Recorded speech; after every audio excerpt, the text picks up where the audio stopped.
you could see my setup right now.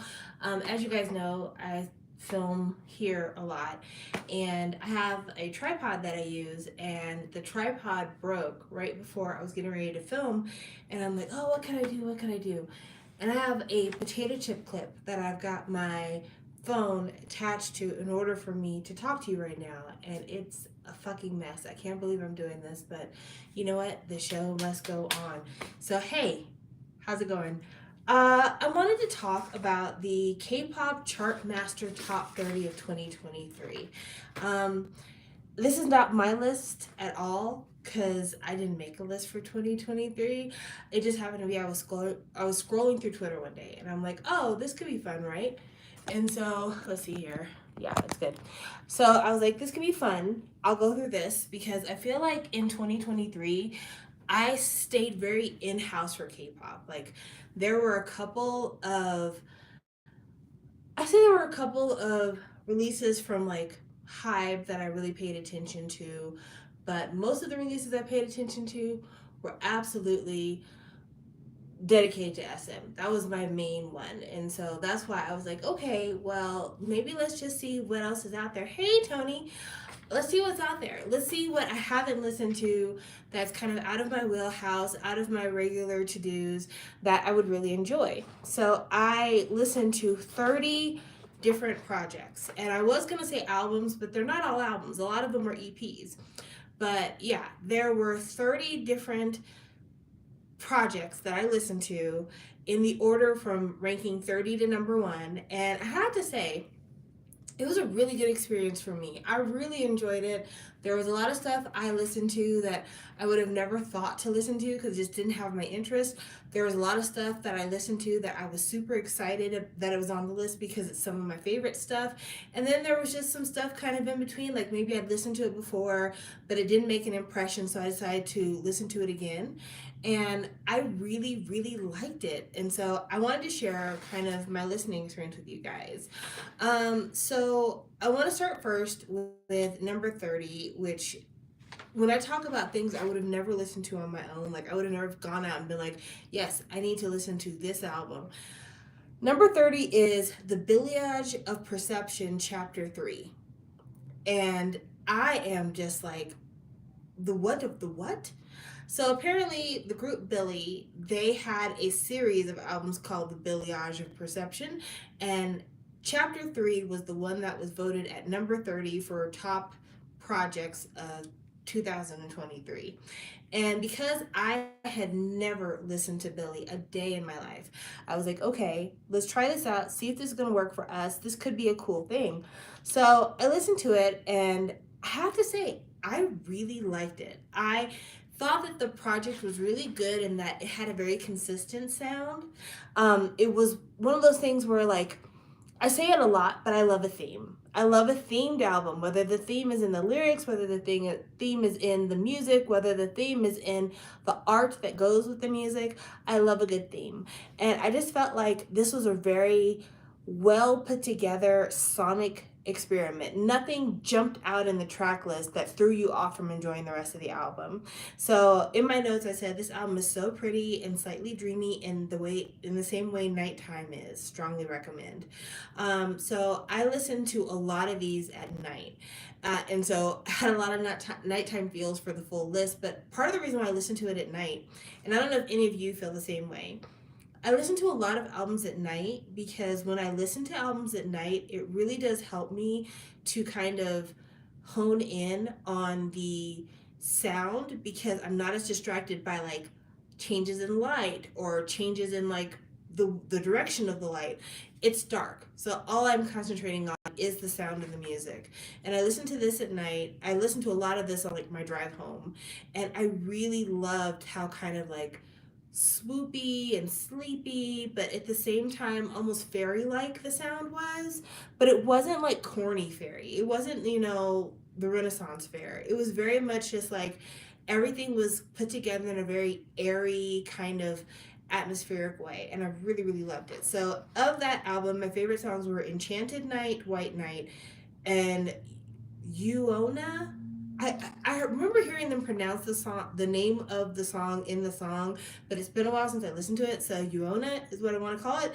And nevertheless, those were my favorite songs from listening to that, and I stand by my choices. And if you would like to hear my favorite tracks on a playlist, I do have a Spotify playlist of my favorite tracks from this list. It's actually on my community tab here on YouTube. So if you want to listen to those songs, you have them all right there in an easy to reach, convenient location. So yeah, I really enjoyed my listen. Now, one of the things I did, just kind of as a thought I can't even talk. One of the things I did as kind of a thought experiment for myself is I put on my notes here what each album sold. Because one of the things I was really concerned with after I listened to this list, I was like, I wonder if the best selling albums did the best on the list. Because usually the best selling albums either have the most versions or most of the time the biggest fan bases. And I could see somebody with a big fan base having their fans vote them way up the list. And I looked at the sales for this album and I'm like, yeah, this was not because they have the biggest fan base. Billy is at number 30, and according to Wikipedia, that particular project sold 93,000 albums. Now, 93,000 albums in the United States would be a fuck ton of albums because artists don't really sell albums that way. Like, they do streaming, but traditional album sales, unless you're like Beyonce, Taylor Swift, Adele, Bruno Mars, like it's not a thing here in the United States. So 93,000 on a K-pop perspective is hugely low. Hugely low. Like, for instance, I was going through this list and I was trying to figure out who were the top sellers, and there is an album on this list that, I kid you not, sold, just to make sure I'm reading the number correctly, yeah, there's an album on this list that sold 7.35 million copies. So to be at number 30, having sold 93,000 copies, all of my numbers are courtesy of Wikipedia, by the way. Having an album on here that sold 93,000 copies, it must have been that even people who aren't fans of Billy were like, we recognize that this is a really good project and we want to make sure it's spotlighted. That, or else the Billy fans are uber dedicated and they were like voting day and night through multiple email addresses to make sure these girls appeared on the list. So I just want to give it a quick shout out. All right, next was NCT Dream's ISTJ. And I wrote on my tweet, because I tweeted all of this before I had the discussion with you guys. I said, friends know I'm not a dreamie. They were far too young for me when they debuted. However, this was a solid listen. And I have to say, I still don't think I'm ever going to be a dreamy fan, just because, again, like I said, them babies were babies when they debuted, and in my mind, they're still babies. Kind of the way that, like, Taemin is still a baby to me. Like, I know Taemin is in his 30s, but I met him when he was a teenager, and so he's still a teenager in my eyes. But yeah, the Dreamies will always be infants to me, especially because they are literally the same age as like my own child. So like, I just can't ever think of them as grown-ups. But I will probably start listening to their projects in the future, not necessarily like going out of my way, but if I see that they've brought something out, I'll probably go ahead and give it a listen, because I was really surprised how many things I liked on this project. So my favorites were Broken Melodies, Yogurt Shake, and Starry Night. And I think the reason why I really liked Yogurt Shake, because Yogurt Shake to me, I feel like out of all the songs here is like the weirdest choice.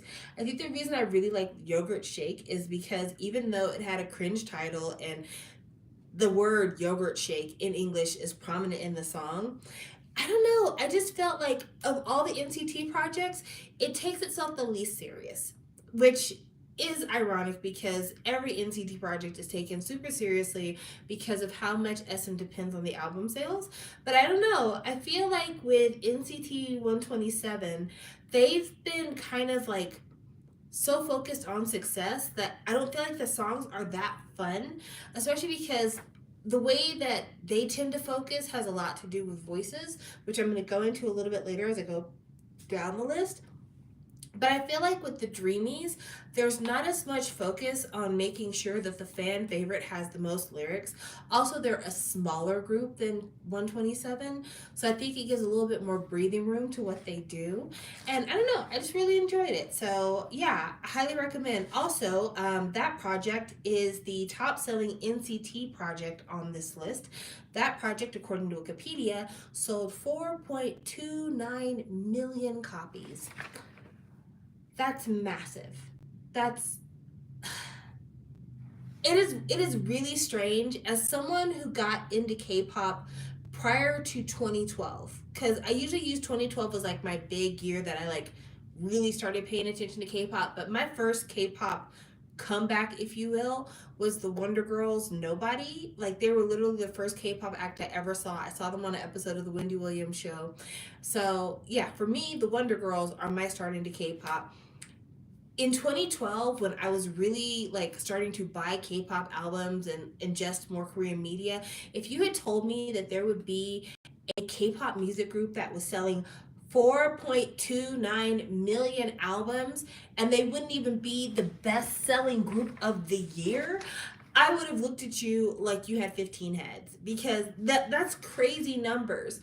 And we've had this discussion before, but maybe we should have this discussion again. There have been tweets and threads about K-pop fans who buy tons of copies of albums in order to collect all the photo cards. These big group sales to try to boost up sales numbers to show the company we really like this group. And one of the things that people have had a lot of criticism about is that they buy these huge albums. Like they'll buy the little mini albums, of course, because I bought some of the minis, but they'll buy these huge albums with tons of pages made out of cardboard, plastics, all kinds of materials, and then have 15, 20 copies of an album that they then feel compelled to just throw away because they don't have the storage space for all of these albums. And I find it really sad that there's not another way for people to get their photo card fix, their album purchase fix, without creating so much waste, because people aren't going to the arenas where they're having K-pop concerts and giving out copies for free, which to me I think is the ideal way. Like if you can't get in the concert but you don't own the album, we'll be giving out copies for people to listen to. Like that would be brilliant to me. But that's not what happens. People are throwing away tens and hundreds of albums because they're just buying it to run up the numbers. Now, I hope that the NCT Dreamy fans are really buying the albums because they love them and they're just the most popular subunit. But it's crazy to think about 4.29 million, because that's not one album per person. That's, even in my own case, that's somebody who maybe bought 10 versions of an album. But I'm not going to harp on that. Let's keep going. So the next album on this list probably has the lowest sales numbers of any of the albums that we're talking about here. This album sold 25K according to Wikipedia, but honestly, I would have ranked this even higher because I love this fucking album and I love this group and I look forward to many more really cool things coming from them. This is Kiss of Life with their debut, Kiss of Life. Now, I have to say, me and my friend group were really looking forward to the Kiss of Life group because we all watched Natty get crucified on, I want to say it's called 15. It was basically the show that made Twice. So if you don't know, Natty used to be a JYP trainee. And she was super talented, but she was very, very young. Both her and Somi, I think, suffer from the fact that they were so young when they got into the business. And so when it came to Natty, I was like, man, I really hope she's able to recover. Because I remember thinking, thank you, it's 16, not 15. I really hope she's able to recover from not making it into Twice because she's super talented. She's a great dancer. She's got musical talent. I want things to go well for her. And I want to say it was Natty and her sister. Clarify if I'm wrong. But I know Natty tried a couple of groups here and there and things didn't really work out. I think she went back home to Thailand for a little bit. I think she tried to launch a solo career for a hot second. She tried a lot of things to get her feet back into the industry, but it didn't really seem like people were giving her that chance, that shot.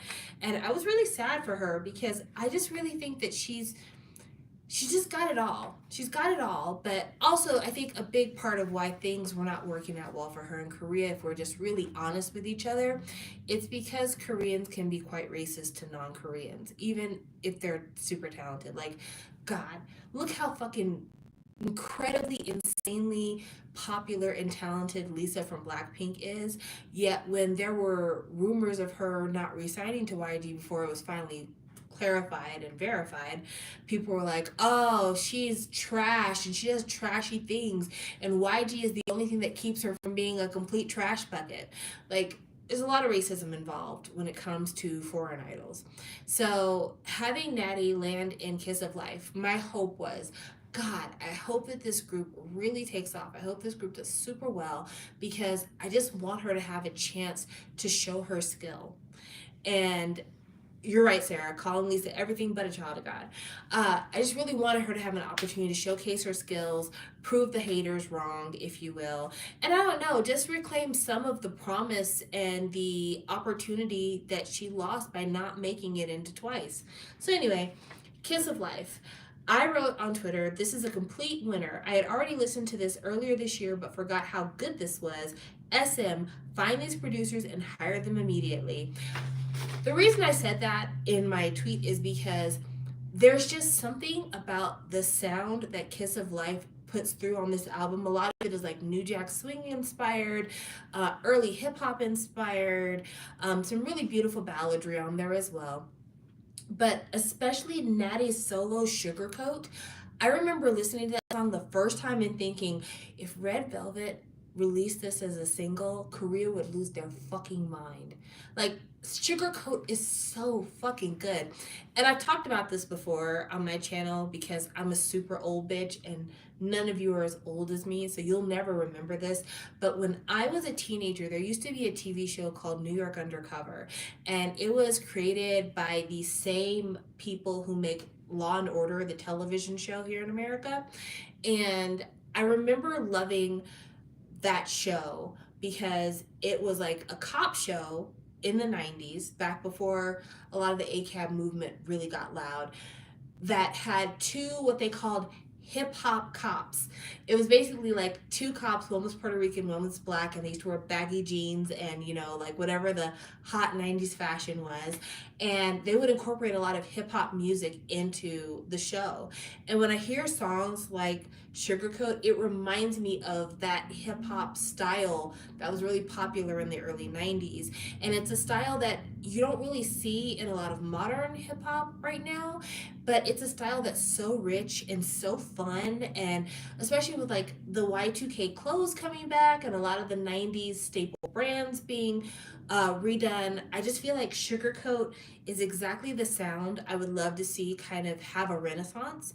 And I think especially in K-pop, because K-pop is always looking for the next big trend. And there was a little bit of New Jack Swing that was explored in K-pop. Like, let's not forget one of one, like, obviously. But that is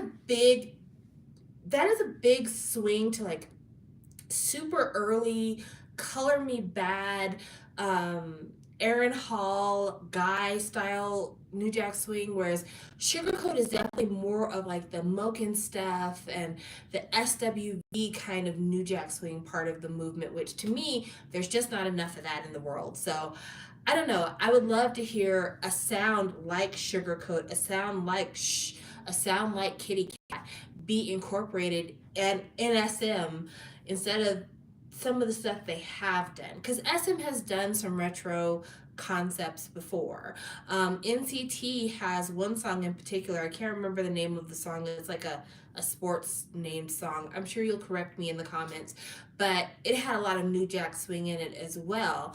And it was fun, but it was very much kind of like a parody. It was very much kind of an homage to the 90s sound.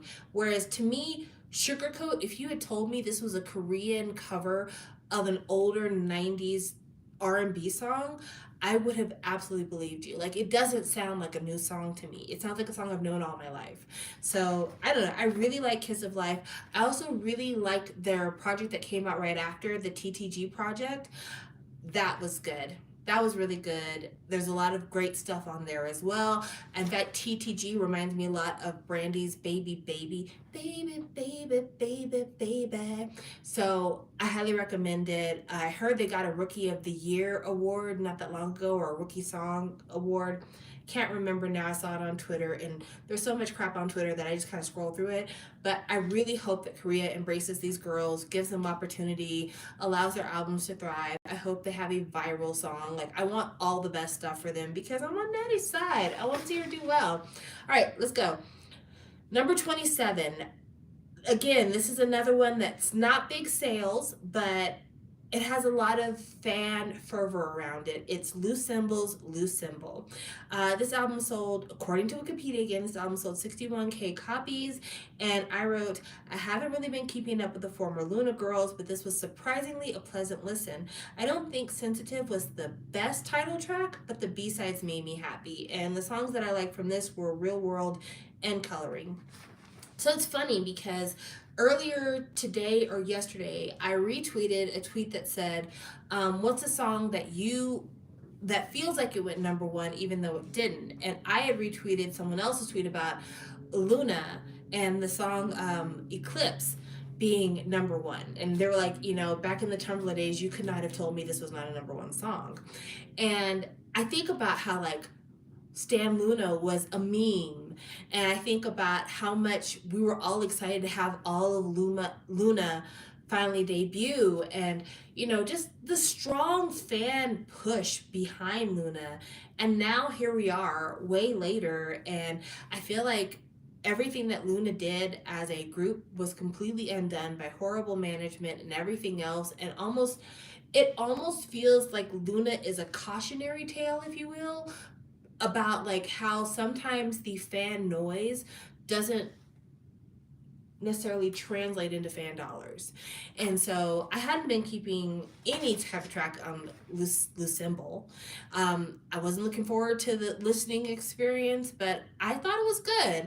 I think that part of why I really like listening to this is because lately I think I've missed the sound of like older women's voices. And when I say older women, I don't mean like my age, but like, let's be honest. A lot of the girls that are coming out now are 15, 16, 17.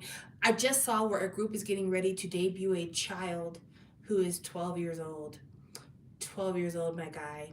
12 years old. 12 years old. So, I feel like there's not a lot of grown woman music when it comes to K-pop now. And so the girls from Loose Symbol, obviously they're not little rookies, they're bigger girls because they already had their entire Luna career behind them. And so I could hear a lot more confidence, I could hear a lot more kind of clarity of tone. I don't know, it just felt like this was grown music I was listening to, and I really enjoyed it. Real World I thought was a cool song. Coloring was probably my favorite. But yeah, I thought it was a really nice listen, and I hope that they're able to continue whatever it is that they're doing. I don't know that they've announced any future projects recently, but Chew is still out there too. I don't know if you guys have listened to Chew's new song. I want to say it's called Chocolate or Chocolate City. I can't remember now. It sounds a lot like Cupid. But, after listening to Loose Symbol, it really made me be like, I just want to kind of check in on the other Luna girls, see how they're doing, because, yeah, I can't even imagine what a mindfuck that must be to go from being one of the most hyped groups on the internet to all of a sudden, like, career in shambles, no money, in and out of courts, trying to get back a little bit of what you were promised when you began this journey. So, anyway, there's that. Okay, so this next one I have talked extensively about, so I'm not going to talk too much more about it, except for maybe to like clarify or revise a couple of things. But yeah, number 26 was Taemin's Guilty, which sold 280K according to Wikipedia. That is a lot for a second gen person, singular, to sell. That is a lot for a single second gen person to sell. It's not big numbers compared to what's next, but it's still pretty good. I have appreciated Guilty a little bit more as time has gone on. There's still a couple songs I skip all the time, don't want to listen to them, but I think especially the Rizness has really grown on me. It's not something I search out, but when it plays, I don't skip it anymore. And I think I appreciate it more because I think when I first heard it, just the fact that it was called The Rizness threw me off because I like, this is a joke title. Like, this is really The Rizness. But when I listen to it now, I don't think of it for the meme aspect. I think of it as Taemin doing something more appropriate to like the age group that he's trying to connect with. And I find it to be a really successful use of kind of modern internet for someone in their 30s. Not that 30 is old, but like, you know, in your 30s when you've got literal 12-year-olds debuting, it's kind of hard to like stay in the game, get the younger people interested. You have to connect to them where you have to meet them where they are. You don't necessarily have to expect them to meet you where you are. And so Taemin coming out of the military and releasing a move wouldn't be his best bet. Or having B-sides that are all kind of Sayonara Hitori, that kind of stuff. That wouldn't be his best move. He's trying to reconnect with an audience that hasn't seen him in a couple of years. They don't really remember his sound because maybe they just got into K-pop right when he was getting ready to go to the military. And to have songs like The Rizness, Not Over You, he's really making an effort to be like, I'm not trying to be young, but I'm trying to let you know like the kind of talent that I have and the things I'm capable of are meant for you to consume as well as the people who've been following me since I was 14. And so I really, really enjoyed that aspect of this album, and I think it deserves to be at number 26. Okay, so next we have NCT 127's Fact Check, which sold 2 million according to Wikipedia. My favorite songs on this were Yacht and Misty, but what I tweeted was, I think we have reached the tipping point for 127. Each song, no matter the vibe, suffers from SM trying to cram as many styles and vocals as they can into each track and creating these super long songs that often don't work. So I had to listen to a lot of NCT for this list. I had to listen to NCT Dream, NCT 127, and later on in this list, I had a solo NCT album I needed to listen to. And when I listened to the Dream album and then when I listened to the solo album, those were really pleasant experiences for me because, again, like I said, they felt a lot more playful or a lot more kind of focused in vision. Whereas NCT 127, that fact checked album sounded so much to me like they were trying to figure out what were the top selling songs, or not top selling, what are the top streaming songs on Spotify for this group? How can we replicate them and make sure that every member gets 2 to 5 seconds on the track? It was such a it's such a kind of commercey, uh, algorithm driven sounding album that it was really hard to enjoy. And it's funny because, you know, they're not adding any more people to 127, and they shouldn't. And they're coming out with new groups with new names, and they've ended the whole NCT concept per se. But NCT 27 was stopped before they reached a tipping point in terms of members added and concepts to be explored, and they ended at a point where they're still just a bit too heavy for what they bring to the floor. And this album was one of the first times where like I had a hard time figuring out what B-sides I like. And I've never had that issue before. In fact, after I listened to Fact Check, I went back and I listened to Favorite because I'm like, I know I like NCT 127. I know that's not a figment of my imagination. I know I'm not just trying to make myself believe that this is a lesser album. I went back and I listened to Favorite, the last full album, and Favorite still slaps. As a title track, Favorite still slaps. Time Lapse, there's so many great B-sides on Favorite that just they hit. They hit. And then I went back and I listened to the Superhuman project, and that still slapped for me. I listened to Cherry Bomb, and that still slapped for me. Like, there's so much NCT 127 content prior to this that I really, really loved that I have to assume it's because either Isuman really is that critical to NCT working, or it has to do with the fact that because NCT 127 is the oldest unit in the NCT lineup, that they oftentimes are like, well, I hate to say this, I think they're oftentimes have things thrown at them to see if it sticks, and then things are honed in more for the other subunits, because this was a mess. This really was a mess. I was really disappointed in it, and I agree with Sarah. It just, the luster is gone. The luster is gone, and I still like NCT for a lot of reasons. I actually really enjoyed Ten's last project. I did not necessarily want to buy it because I'm not buying K-pop anymore, but I thought that Dangerous was cool, Shadow was cool. I love watching him dance. He's a beautiful dancer. I like individual members of NCT, but I just don't think that they've got the direction that they need. And I think they've kind of forced themselves into this noisy music category, and they forced themselves into this, we need to make sure everybody has a line so everybody can be seen in the video. And what I would love to see, like, this is me kind of going off topic, but what I would love to see for NCT, if I could write concepts for them, I would love to see them break NCT 127 into subunits on an album.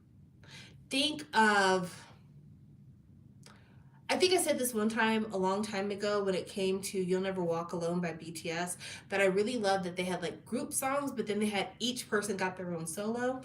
I would love to do that with NCT, maybe do an album full of each person getting one solo song, and then maybe having 3 title tracks with 3 subunits within NCT 127, where there were members that would like a rap track, ballad track, not ballad, but like a vocal track, and then maybe like a dance unit track. And I would love to see that come out. And instead of focusing on making sure every fucking person gets their face in the video, maybe trying to find a way to show off the multi-talented colors of this group. I mean, there's one more NCT. So yeah, there's like 4 NCT related things on this list, but when NCT is smaller, it's better.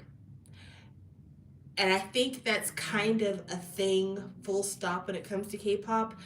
Smaller groups just tend to work better. The bigger the group, the more people are hustling for coverage, the more people are hustling for visibility.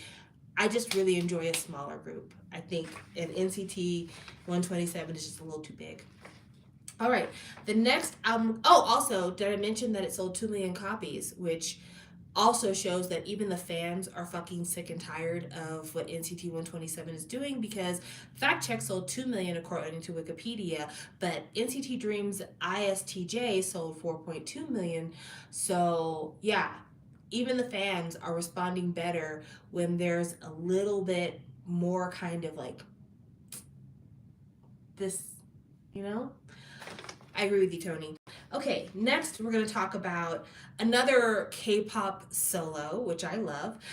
This is Kai's Rover, which sold 250,000, which is a lot of units again for a second-gen solo man. Like, EXO is not as old as SHINee, but EXO is still pretty freaking old. I want to say that they debuted in 2012. So yeah, EXO is not a new group by any stretch of the imagination. Kai has been around the block for a while. So for him to sell not only 250,000 copies of this album, but like he had a very shrunk down promotional period because that boy had to go to the military. There wasn't a whole bunch of concerts and shit for him. Like he literally just like woke up one day and they said, pack a bag, you need to leave. So yeah, I'm really happy that Kai got this kind of reception before he left for the military. But my words on Twitter were, my favorite moments on this album were anytime Kai hit his lower register or his higher range. A rare album where the best tracks are the deep cuts. Highly recommend that TikTok of Kai and Momo dancing to Rover. Yes, I really loved the kind of last part of the album. So my favorite tracks on that album were Sliding, Bomba, and Sinner. I know people love Rover. Rover's not a bad song. In fact, Rover sounds very similar to Bomba to me. But I think what I liked about the later tracks is that Kai either goes really super high falsetto or he goes a lot lower in his register. And I think that works for him. I think when he goes lower in his register, it's very similar to his talking voice and it sounds a lot more stable. And when he goes really high, he doesn't stay there for very long. He kind of uses it to punctuate things, which I think is the exact right move for him. So I really liked listening to him on this album, and it made me think that it makes sense why Kai gets so many opportunity to do vocal coverage whenever other members of EXO aren't available. Because I mean, there was a while there with Dio in the military, Baekhyun in the military, Chen in the military, where they were like, Kai, we need you to cover these lines on these EXO songs. And you wouldn't necessarily think Kai right off the bat because he's not a lead vocalist by any stretch of the imagination, but he is really good at like extending his range out to cover what needs to be covered, and I really liked it. Also, like, I don't think his mid-range is particularly notable in terms of texture, so like when he goes deeper or he goes higher, I feel like he gives a little bit more texture to what he's doing with his music. So yeah, I'm really happy for Kai. I'm glad I got a chance to re-listen to this song. This is absolutely an album you need to listen to at night. I said it before that I listen to a lot of this stuff at night. This is absolutely an album for the nighttime. This is an album for sexy times. This is an album for if you want to, you know, do a little grinding. It's a good album. Okay, next, we're talking about EXO. I did not make this list this way. This is literally how it was voted, but number 23 on the list is EXO's Exist, which sold 1.9 million albums. Obviously, there was a problem. 1.9 million for a second gen group, phenomenal numbers. I'm not clowning EXO at all. I think this is really great. I'm really glad for them that they managed to sell almost 2 million copies. That's fantastic. The problem is that NCT 127 sold 2 million albums. NCT 127 should not be on the brink of being outsold by a 12-year-old group. But it is what it is. Anyway, Exist. What I said on Twitter was, for me, this album doesn't start until track 3, and I honestly believe that mindset actually makes the album a much more grown and sexy experience. Okay, so before the album came out, they had 2 pre-release singles that I really liked. They had Let Me In and Hear Me Out. And I was like, ooh, these are such a vibe. They're so smoky, you know, especially Hear Me Out. Oh, I love the chorus on Hear Me Out. Hear me out, hear me out. Oh, babe, hold me closely. I love Hear Me Out. Anyway, I remember hearing the 2 pre-release tracks and thinking, if this is the album, this album is going to be my favorite EXO album since Exact. Like, I was up here. I was up here with the expectations. And then they came out with the album and they had that, I don't even remember what the name of the fucking title track is, like Cocoa Cherry Lemon, whatever the fuck it was. Something edible. And I was just like, God, I don't know who told them this, but I don't need EXO to compete with the youngins. And I know I just got through talking about Taeyong trying to meet the younger generation halfway. I'm telling you, I'm on this internet a lot. For a woman of my age, I'm catastrophically internet bound. And I don't hear young people talk about EXO. Like, I just don't. Not in a bad way, not in a good way. They just don't talk about EXO. And also, like, fucking Chen is married with children. These are like big grown men, very grown men. They all wear grown men outfits. Dio's got a whole other career going on with his acting. So when I think of EXO, instead of them trying to meet a much younger audience, when they've been kind of so out of the loop because they were in the military for so long, instead, I think it makes more sense for EXO to lean in to the people who have still been around since second gen. I think it makes more sense for EXO to lean into kind of more of an R&B styling. I think it makes more sense for EXO to really lean in. Hey, Lissies, it makes more sense for EXO to really lean in to the fact that they are physically, maturity-wise, grown and sexy. And so yeah, I really liked songs like Hear Me Out because they kind of spoke to where EXO are at this point in their life. And so yeah, Favorite songs were Hear Me Out, No Makeup, Loveful, Let Me In. If you haven't listened to Exist yet because you have been biased against EXO because that last album did not do it, I agree with you. The last couple of EXO projects were not my favorite. But this one I feel like is very much a return to form in terms of like singing ass EXO. I think you'll like it. But for me, if I was going to recommend any way to listen to it, I recommend starting on track 3. Ignore the first 2 songs. Start on track 3. Do yourself a favor. Get yourself some wine. Get yourself a little charcuterie board thing going on. I think you'll really dig it. All right, so let's go to number 22, which I had a lot to say on Twitter regarding this one.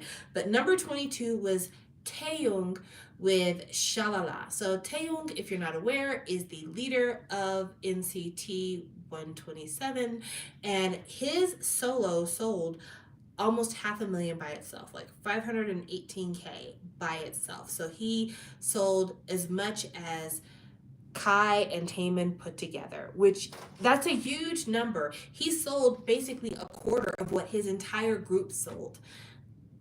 That's fascinating. That's fascinating. But I remember coming on this YouTube and telling you guys that I fucking hated Shalala. And I stand by that opinion. I don't like Shalala as a song. And I found the video to be off-putting to watch. Like, I really just wasn't digging it. And when I saw this on the list at number 22, I'm like, God, I'm gonna have to listen to this fucking thing. And I went in and I listened to it without watching the visuals because, again, I hate the video. I went into it not watching the visuals, and I mean, I felt like I was listening to this for the very first time. The B-sides were so much better than I remembered them to be. And I had to write a little bit more on Twitter about it because it was such a game-changing experience on the re-listen. So I wrote, when I'm wrong, I can admit it. First listen, I hated this when it came out, but this follow-up listen has changed my mind. I still hate the Shalala video, but I now recognize that this is a great album if you love NCT's core sound, as it kind of has the best of everything they do. Also, on re-listen, I noticed how smooth the transition from Ruby to 404 played out. It makes me look forward to seeing him more as a vocalist and as a solo. He truly sounds better here than he did on anything else NCT did in 2023. I mean every word of that. My favorite songs on this project were Move, Mood, Mode, Ruby, and 404 File Not Found. I was taken aback, number one, by how good Taeyong's vocals are. Taeyong. I was very surprised by how good his singing vocals are, because when he's utilized in NCT 127 songs, it's usually to give this very flat, affected rap voice that honestly gets a little on my nerves. Him and Mark, I've heard them so much rapping for NCT that I kind of get a little go away whenever I hear them. But when he's singing, he sounds so nice. He sounds so pleasant. He doesn't do a bunch of high notes. He doesn't really go a lot in the low range. But what he does in the middle, it's just really effective. And I was surprised how good he was for that. I was surprised about his songwriting and how good the things he wrote sounded. I can really tell that he has a lot of lyrical sensitivity. Like, I get why he is the leader of NCT 127. Like, all of his talents are on display here. All of them. And it made me totally reverse course on wanting to hear him again as a solo, to the point that when Tap came out, I almost felt like breaking my K-pop buying streak, but I didn't, because I'm not. But I listened to Tap, and while Tap is not my favorite song on the project, there's a lot of good stuff there. In particular, there's a song called Up and Down. I love it. I think it's so good. I love that he redid 404 to 404 loading on this new project. Like, I'm a fan now. I am a fan. And in being a fan of the music now, I'm a little torn, because I think the other thing that has kind of made me always kind of not discredit, but disregard Taeyong as a artist is that when he came into NCT, it was so incredibly messy. God, if you remember, before NCT debuted officially, when people found out he was in that group, I mean, it was absolute chaos on the internet because he was revealed to be like an eBay scammer, and people were really pissed off at him. And I think a lot of people still, all these years later, have held that over his head because it was a pretty dastardly thing to do, to scam people out their photo card money. But then I started to really think about it. And while I'm not saying that people shouldn't still be mad for what he did, I also have to realize he was a teenager who was scamming people for money.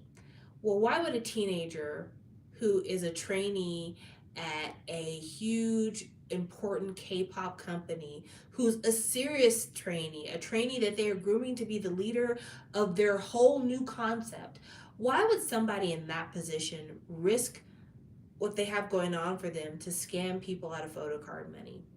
And then I remember kind of like the times that we're in, the society that Korea is, and it makes a lot of sense to me. Here he is at SM, where a lot of the people who are trainees there come from money and come from real big, serious money.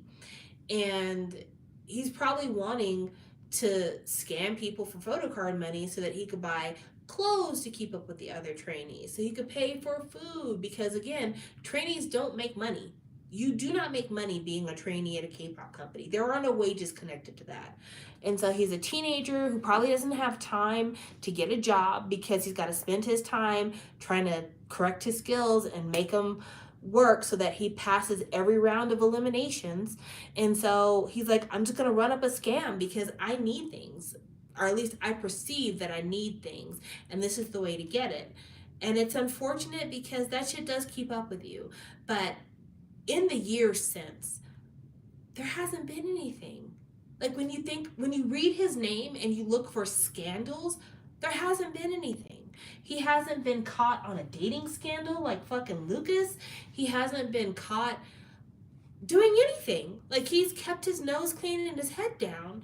And he seems to have also kind of shed his kind of ice prince role that they had him when he first came out, and he's been sweet, and he seems like he's kind, and he seems like he cares a lot for the people in his group. As they've been adding new members, he's been making sure to kind of get them incorporated. And so I want to give him the benefit of the doubt to say that when he was young and maybe making stupid choices in order to satisfy some need for status in the world, that maybe he's had a chance as he's gotten older to reflect on that and change his ways and be a better person for it.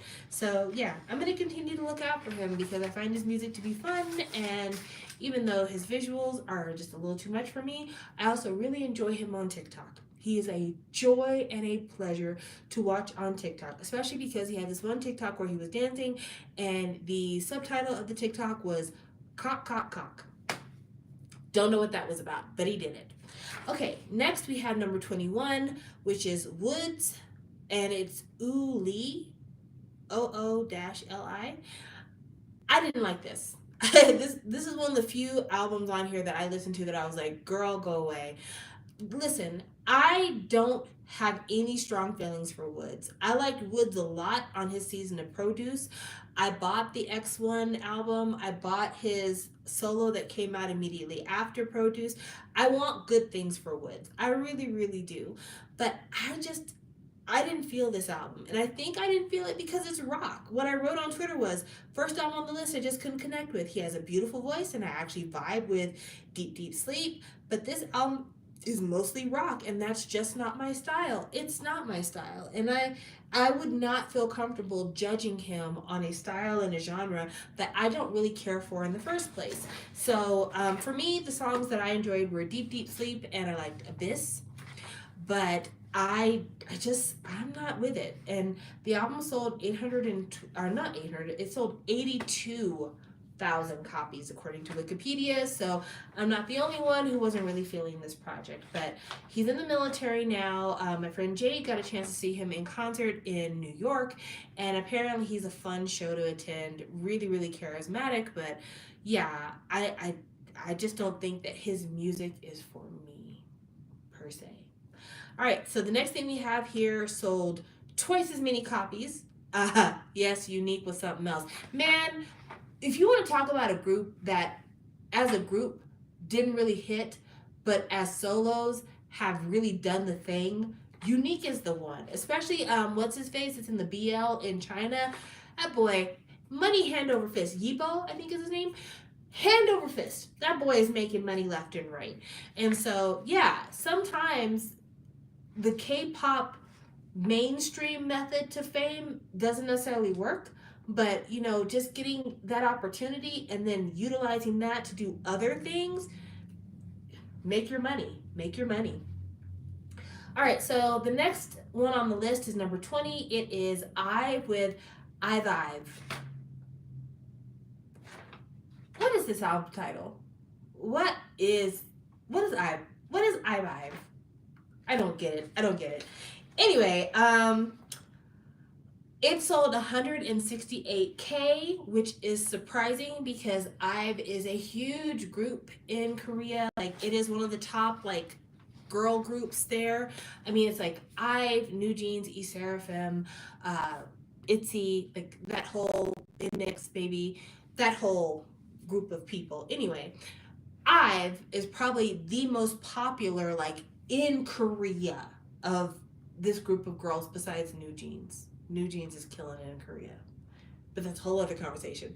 Anyway, IVE is super popular. I was surprised to see that 168K was the sales number because I just feel like they would do better than that. Am I wrong for believing that?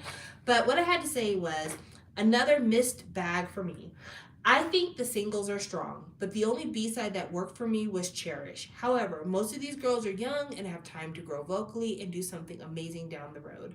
So the songs I recommended were I Am, Kitsch, and Cherish.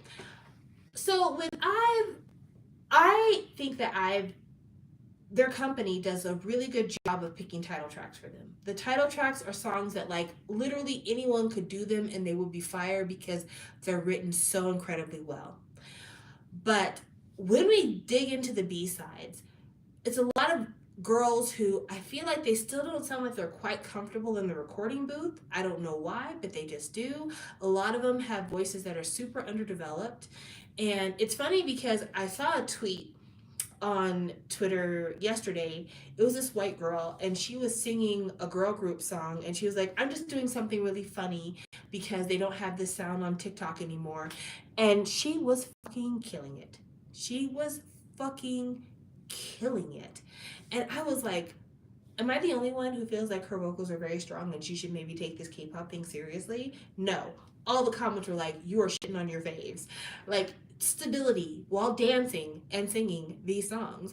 And I feel like IVE is one of those groups that the appearance and the videos and the stage performances are super effective in terms of building their popularity, but there's just not as much concentration being put into giving these girls the kind of vocal talents that last for 10-15 years. Like there's not any development being put into the girls as vocalists, which is unfortunate because, you know, the thing with Uncle fans is they will abandon you as you start to date, as you start to age. And so if you can't sing once you get out of this popularity period, what are you going to do? You can act, hopefully you can do variety, but you need to be able to sing if you still want to do music after another 10 years. So, I don't know, it just didn't work for me. All right, the next one we're going to talk about, number 19, literally my favorite thing I listened to in 2023. Like, literally top peak thing I listened to in 2023, and that is NCT DoJaeJung's Perfume, which sold 872,000 copies, which is great numbers. They almost sold half of what NCT 127 sold as a full group. So, like I said, these subunits are killing it. NCT, make it small, bring it down, make it small. What I wrote was my personal favorite K-pop listen of 2023. It is a rare title track that reflects the rest of the album this well. But from the opening of Perfume to the last tinkling piano keys of Ordinary, this album was perfect. All songs recommended, but the songs I put on the playlist were Perfume, Kiss, and Strawberry Sundae. Girl, when Perfume starts at Perfume, da da da da da God, Perfume. Perfume is such a perfect title track. It's such a good song.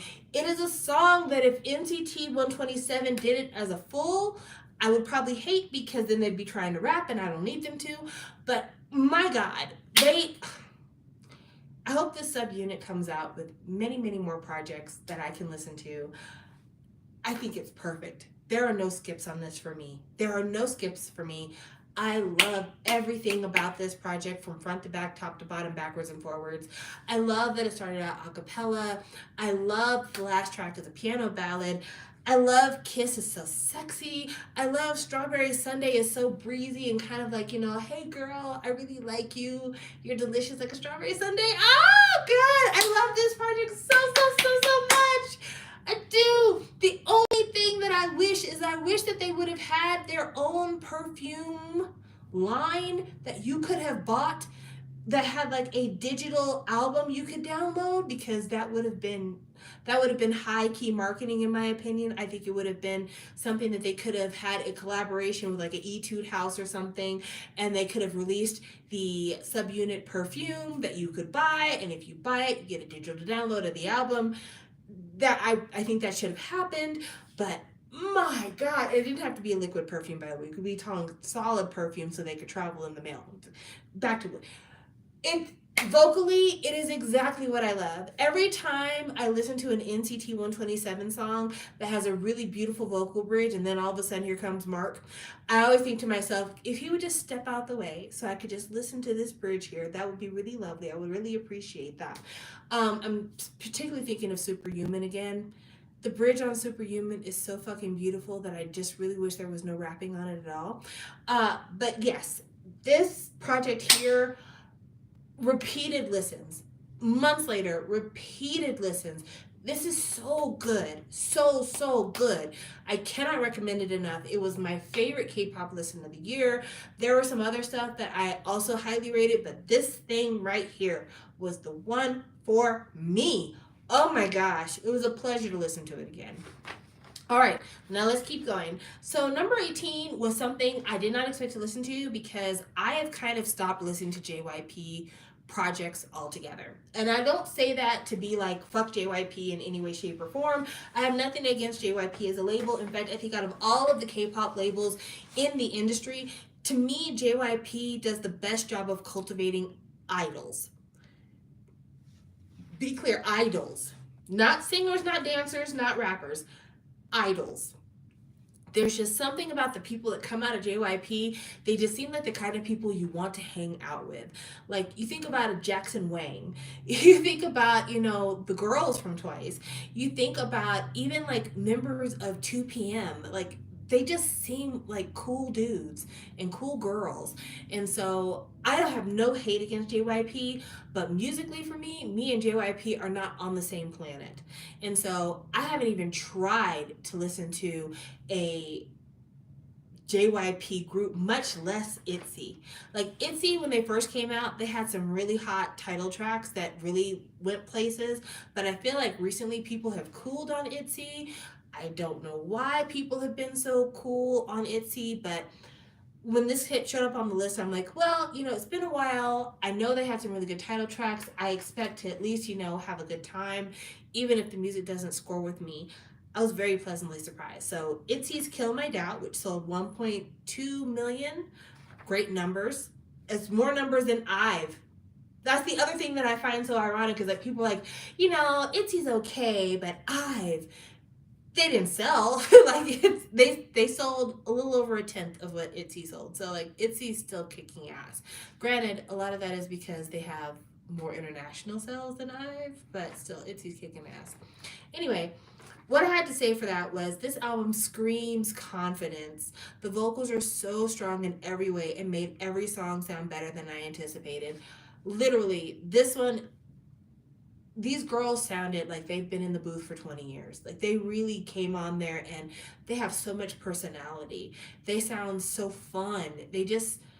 I believe the emotions that they're trying to emote through their vocals. And that means a lot because a lot of times with these songs, they can feel so generic if you don't have a vocalist who can really emote through all of this very heavy production. And in this case, I just I just feel like these girls are killing it. Like they come across very, like I'm that bitch. Bet on Me was such a fun listen. Now, I know that I am in the minority when it comes to people who love to Bet on Me. But I think what I loved about Bet on Me is that it was that classic JYP sound. Like it was a song I could hear Twice singing, a song I could hear the Wonder Girls singing in later years. It's one of those classic JYP sounding songs, but the girls did such a good job of like adding that kind of pleading tone to the song. A song like, like basically like if you care for me, like show me that you believe in me. Ugh, I love this. So yeah, Bet on Me was my favorite track. I liked Bratty. I thought Bratty was super cool. It reminded me of Try Me and Killshot. I really like Killshot as well. So yeah, Itzy. I'm gonna have to start checking them out more in the future because I had really let them go, and that's a shame because they're out here killing it. All right, the next one on here is number 17, aespa's My World. And that sold 2.19 million. A lot of that was aided by international sales. But the notes I have on here are I remember not liking the single very much, so I never checked out the album B-sides, which is a shame. It's a pleasant little album. So I don't think me and aespa are ever really going to see eye to eye. I did not like their very first song that much. I didn't get the next level hype. I will acknowledge when I'm just not cool. I'm not cool enough to appreciate next level the way other people do. I'm not cool enough to appreciate drum mama mama the way other people do. I tend to be a little less keyed in on some of the noise music that gets made, some of the music made for video game soundtracks that gets made. So I haven't always vibed with aespa. What I really liked on this follow-up listen is even though the title track still really didn't do it for me, I liked that I was able to find two B-sides that let me hear aespa the way I wanted to hear them and made me appreciate where they could go if they're not doing trend music. And so I thought Thirsty was really good. And I loved Till We Meet Again. I thought it was so pretty. And I thought the girls' voices sounded so strong. And, I really hope that good things happen for aespa because I can tell that, like, the wind is not good for them. Things have been okay for aespa. I think that they've been doing all right. Like they've been very consistent in their sales and everything else. And for a group of four girls to sell as much, if not more, than NCT 127, I'm gonna keep going back to that while we're talking about this. I'm gonna keep on going back to them sales numbers. For them to sell that much with this project, and there's four of them, and there's like a small country of NCT, they're holding their own, but they are female artists in Korea, one of them being a foreign member, and now one of them is dating.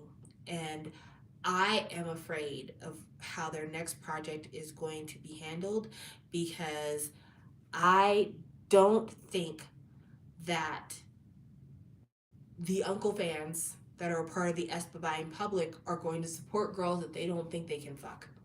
And I said it crassly because they have crass intent when it comes to these girls.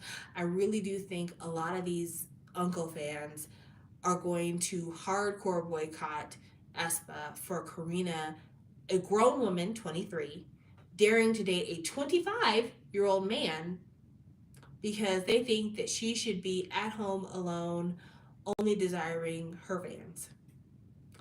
And I don't know. I want aespa only for the fact that I want the uncle fans to just eat their fucking tears. I want to see aespa succeed. But yeah, I think that they're capable of a lot more. I think most SM groups are capable of a lot more than SM allows them to be. But yeah, I want to see where things go for them. I want to see them kill their next comeback. I want to see Ning Ning treated better because I really, really like her. I think she's a fucking star. And if aespa breaks up because the fans can't handle dating, I hope that Ning Ning goes back to China and cashes in multiple bags. So that's my thoughts on that. All right, number 16 comes from the successful house of BTS. It is Jimin with Face, and it sold 2 million copies according to Wikipedia. And I have to say, I was surprised to read that number. Now, granted, 2 million is beautiful. 2 million that's a beautiful number. That's not low numbers at all. A lot of it is international numbers, but 2 million is nothing to sneeze at. Like, literally, we're talking Taemin and Kai doing like a quarter of a million. So Jimin is killing it. But I think I was surprised at 2 million for Jimin because the top three in BTS are Jimin, V, and Jungkook. And later on, we get down the list, Jungkook and V sold way better. But I think what kind of hampered Jimin with his comeback is I think it was a very Korean oriented comeback. Follow me here. So what I wrote on Twitter when I was reviewing this was I liked this when it came out, and I still do. Dancers tend to make bops. The thing that struck me on the re-listen is how much of who influenced. I typed this wrong. Anyway, let me re-say it. The thing that struck me on the re-listen is how much of who influences him as an artist shows up on how he styles his solo work. So before Face came out, Jimin did a collaboration single with Taeyong from Big Bang. And I know he's friends with Taemin from SHINee. And so Jimin really does have kind of a group of friends, influences that are deep within the main lead dancer vein of K-pop, especially like the lead dancer vein of second gen K-pop. And when I listened to Face, first off, my favorite two songs were Face Off and Like Crazy. Those were my favorites. When I listen to this album, I hear a lot of that influence. Like, it sounds very much like a second gen lead dancer solo album. Especially like Taeyong, there's so much of Taeyong on this mini. There's so much of it there. And I think that's the reason why maybe it did not sell the same way that Jungkook and V did, because it's not really nearly as Western as their projects were. This was very much a project that felt like, you know, I've always admired these other lead dancers. I've always admired what they were able to do when they finally went solo. And I crafted music that I could move to. And I crafted music that sounds like my idols. And so for me, all of the people that he loves are people I love. So this is a great listen. And also, I'm used to this sound because I've been listening to K-pop for over a decade. But I think that for the Western fans of BTS, this wasn't really as big of a look as the other albums were. Also, I want to say that there weren't as many versions of this album too, and not for nothing, having multiple versions of an album also contribute to large sales. So keep that in mind. But yeah, I was surprised that this was number 16 on this list because usually BTS places a lot higher.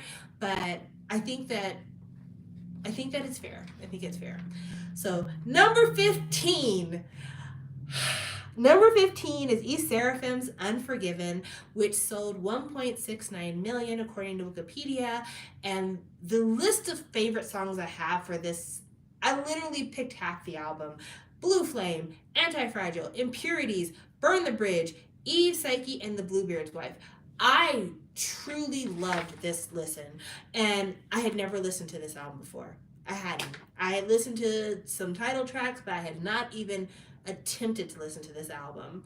What I wrote on Twitter was, I feel like this would be Beyonce's favorite K-pop album because much like Renaissance, whether you get it or not, this is art. So many styles and experimental moments. I had not followed E Seraphim because I really didn't like their debut very much. I thought it was a little bit plain, a little bit basic. I felt like Hive hadn't really got their shit together when they debuted E Seraphim. But now I could see E Seraphim climbing up my bias list. Like, I love these girls. I know a lot of people did not like the the young girl being a part of the Easy promotions because it is a more kind of sexy vibe that they have going for Easy. But God, I really like Easy. I know how to make it look easy. I love that. I love that so much. Anyway, this album is so wild. This album is so wild. There's so many styles and sounds. It's very dance oriented, very dancey, but it's not like disco. There's a little bit of disco here, but there's a lot of house here. And there's a little bit of EDM, and there's a little bit of garage, and there's just so much going on in this album. Like, it just feels like these girls are not afraid to do anything. So yeah, I love this. I love this. I'm rooting for E Seraphim now. Consider me a fan. I don't know what their fans are called. Are they called Seraphs? I don't know. Anyway, I dug this. Blue Flame is such a weird, wacky song, but I love it. Burn the Bridge is like a spoken word song where it's just like the girls all talking in their home languages, but it's so fucking cool. And then like Impurities, it's just such a jazzy little number. Anti-Fragile is like nothing else I've heard. It's such a weird departure. And then I think about Eve, Psyche, and the Bluebeard's Wife. What kind of title is this? I thought that TXT had the market on weird titles for songs, but apparently not. I just really dig this. And, I know like they're receiving a lot of criticism. Like I said earlier, one of the members is being criticized for being included in a comeback that is very sexy. Somebody just remarked in the chat about one of the other members being caught reading feminist literature, even though I think the men in Korea ought to shut the fuck up because the birth rate is down to under one baby per every couple. So maybe mind your fucking business and start acting right. But yeah, man, I really dug this. I thought it was so cool. It was so cool. It made me want to buy a ticket to an East Seraphim concert. Like, just so I could see how they perform all of these different things. But yeah, I love it. I'm so glad that this list introduced me to that album. It was really, really cool. Okay, so the next one on here, number 14, is RM with Indigo, which sold 1 million. My favorite songs that I included on the playlist were Yoon, All Day, and Closer. And I spent over an hour talking about that fucking project, so I'm not going to talk about it here. But I will say I'm not surprised that RM sold less than Jimin and basically was the lowest selling member of BTS on this list because Indigo was absolutely not an album made for popularity's sake. I'll put it that way. It was very much I'm an artist and I am sensitive about my shit. I am an artist and I'm collaborating with other artists to make art. I am an artist and I need to show the world that I am more than the singing and dancing boy that you've seen in the music videos. And for the people who buy these albums for that, that's not what they're here for. I agree with Ash. It was so self-indulgent. Love that for him. It's nice that somebody like RM could be in a position in his professional career where he could say, fuck it, I don't care about album sales. I do what I fucking want, and this is what I fucking want to do. Great for you. Great for you.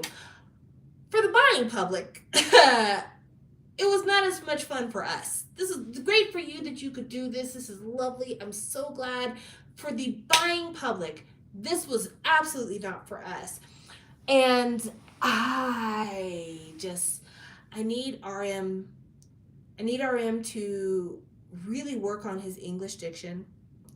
I am tired of hearing his very affected tonally accented English. There were a lot of places on this album where he spoke in nothing but English, and his way of pronouncing the English was just almost unbearable and made for a very tough listen. Like I said, I've already done an hour. I'm not going to do another hour on this, but I really hope with his time in the military, he will spend some quiet time thinking about his approach to music when he gets back into the field. Because, this version of RM is ready to be retired. I'm ready to retire this version of RM and move on to a more elevated persona, if you will. Okay, so next is number 13, which is Red Velvet's Chill Kill, which sold 617K according to Wikipedia, which is good numbers for it not having super strong international sales, but it also had like 15 fucking, I think there were 13 versions of this fucking album. No, maybe more than that. Yeah, there were, I think there were, no, there might have been, I think there might have been 23 versions of this album. I don't know. I just remember there was like 2 purses. There was the little copy and there was the magazine copies. There were 2 of those, and then there was the individual digipacks. Yeah, there were too many versions of this fucking album. But I say all that to say, Chill Kill. I already did a whole talk on YouTube about this, but what I wrote when I listened to it again for the re-listen for this list, I said, this is a prime example of be careful what you wish for. Because on paper, this album is an ode to the dark Red Velvet concepts of the past. However, in practice, there is just a little something off about most of these tracks. For instance, the backing track at the beginning of the chorus on Scenery is messed up in a way that stands out every time the chorus starts back up. So no, this is not a bad album. It is a lazy approach by the producers at SM. So the songs I picked for my playlist were Underwater, Will I See You Again, and One Kiss. I have put Red Velvet very high on my bias list. They have been my bias K-pop group for a while. And I still feel like there's just a ton of talent in Red Velvet. I think Seulgi, if given the proper team around her and guidance, could be so much more than she's had the opportunity to be. But I feel like kind of with Irene's feminist scandal and, you know, just Lindy kind of being in a weird place, and like you heard all the solos, they're all so wildly different. Joy is like on the Broadway trot stage. Wendy is trying to sing Celine Dion. Seulgi and Irene are busy being lesbians. I don't know what the littlest girl is doing because they haven't given her a solo yet. Like, they're all in different directions. And also, SM's not trying to give no more money to Red Velvet. They're like, these bitches are hitting their 30s. Nobody wants to hear from a bunch of 30-year-old girls. They're not girls, women. Nobody wants to hear from a bunch of 30-year-old women. So I just feel like Red Velvet gets the sloppiest, laziest attempts at trying to please the fans because SM doesn't give a fuck about them anymore. They've got aespa. I mean, you can either spend the money to promote 5 women that sell 617K, or you can spend the money on 4 girls who are selling 2 million. Who are you going to give the money to? You're making almost 4-fold with the younger girls. So of course SM doesn't give a fuck about Red Velvet. So yeah, the FX effect is absolutely going strong with Red Velvet. But also, like, I don't know. I feel like also Red Velvet doesn't care about Red Velvet. If that makes any fucking sense. Like, I don't know if the girls just are afraid to advocate for themselves, but they're going on a decade with SM. At this point, if you wanted to tell SM that this concept doesn't work for our group, are you going to tell SM this is kind of where we all agree we need to be? I feel like you have the clout internally to be able to make those decisions. But I honestly think that maybe Red Velvet doesn't give a fuck anymore. We'll never get the perfect Velvet. Like, that's just never going to happen. Any one of us who have held out hope that we're going to get another of that or another Psycho, any of that style of Red Velvet, that's just never going to happen again. Because even the songs that SM put on this project to sound like those other songs just were not good enough. They were not good enough. They were hollow imitations. And so I never want to encourage disbandment, but if Red Velvet wanted to leave, I would totally understand why you'd want to leave that fucking company, because they're never going to do you right. They're never going to do you right. And say what you want about the history of Red Velvet. Like, out of all of the SM groups, I think that Red Velvet had like the strongest early catalog of any of their girl groups, even including SNSD. I think that when you look at the early Red Velvet catalog, they came out the gates swinging. Like, Hot Penis will never be my favorite, but you can't say a word about everything that came after that. They did that one SES tribute song that smacked, wonderful. Then they did Ice Cream and Automatic, wonderful. Dum Dum, wonderful. You know, you go back to Red Flavor, you go back to fucking even one of those nights. Like, that song, highly underrated. I love that fucking song. Anyway, when you go back and you look at the early catalog, sterling. Sterling. Like, I think that's the reason why they became my bias, because it was shocking how good everything was that came out. When you go for, like, when you start at the very beginning, once you get past Hot Penis and you start getting to like release after release, by the time we got to Perfect Velvet, outside of like Rookie, we were at a fever pitch. Like, we literally were at a fever pitch because we were like, God, these bitches can do it all. Rookie was like a shitty song on a great little project. But yeah, they were just like killing it. And then they come out the gate with Peekaboo. Then they repacked to Bad Boy. And it was just like, oh my God, this is it. These are those bitches. These are the ones. These are the heroes. Like, that's how it felt early in the game with Red Velvet. And then, you know, it kind of fell off. I guess SM kind of felt like, we've taken them as far as we can go. These bitches are getting old. We don't need to be putting little money into this. Their fans will buy anything at this point. And then we get to, like, really Bad Boy. To me, I still don't like that title track very much. But we get to the Reva Festival. And it is just like somebody scraped the bottom of the Red Velvet or the SMB side bucket and said, here are all the things that we need to put out before we lose the copyright.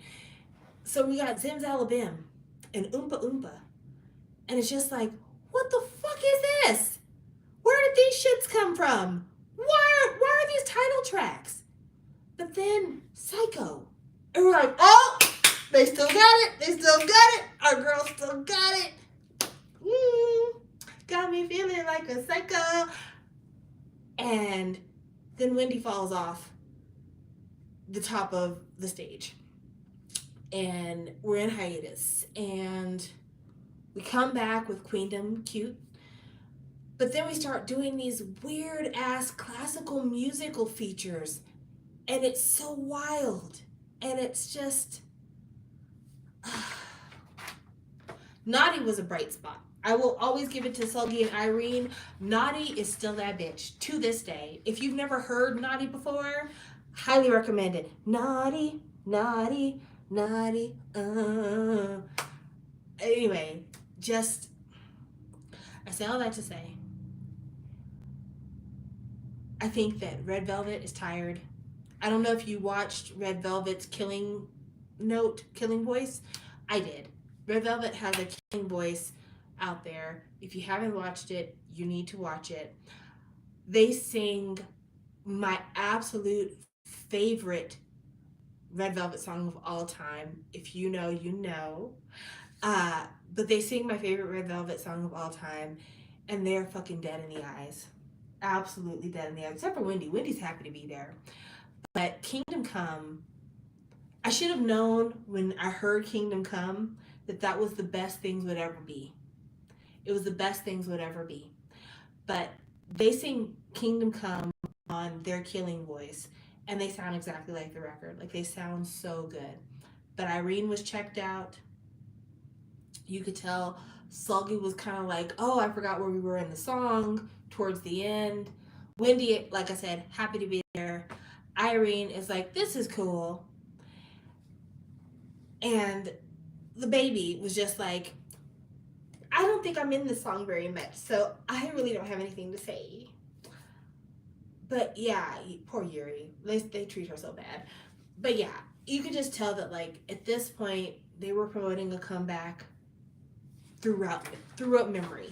And I'm frustrated. I'm frustrated, and I will say one of my big reasons for not collecting K-pop after 2023 was Red Velvet. Like, you want to know my villain origin story? Fucking Red Velvet. I was so disappointed in Chill Kill. I was so disappointed that they gave us a spooky concept for Red Velvet for Chill Kill that they absolutely did not follow through with. I hated that they gave us beautiful album art that had fuck all to do with the music video, fuck all to do with even the album themes.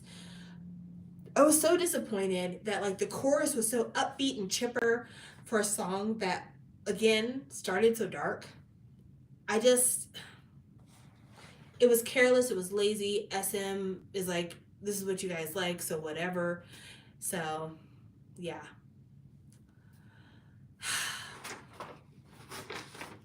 I'm gonna move on from Red Velvet, but like if y'all ever want to come back to like why I probably won't be checking for Red Velvet in the future, come back to this broadcast, because like I've laid it bare.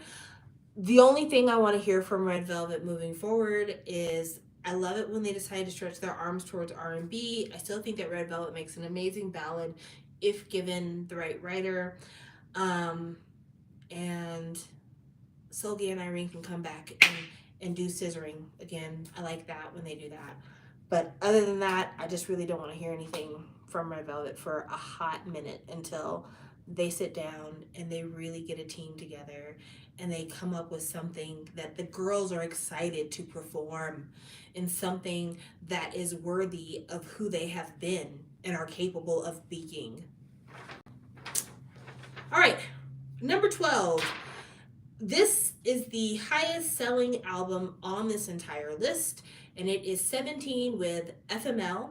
And the only song I recommended from that album was I Don't Understand, But I Love You. This album, according to Wikipedia, has sold 7.35 million copies. 7.35 million copies. There's so many members of 17, so like I'm not shocked, but my God, that's a lot of product out there. That's a lot of product out there. Granted, there's a lot of photo cards, but that's a lot of product out there. What I wrote was, I stopped following them well before they became the best-selling K-pop group ever, but I can't say that this listen made me want to tune back in. For such a short project, there was so much going on, yet nothing to really lean into.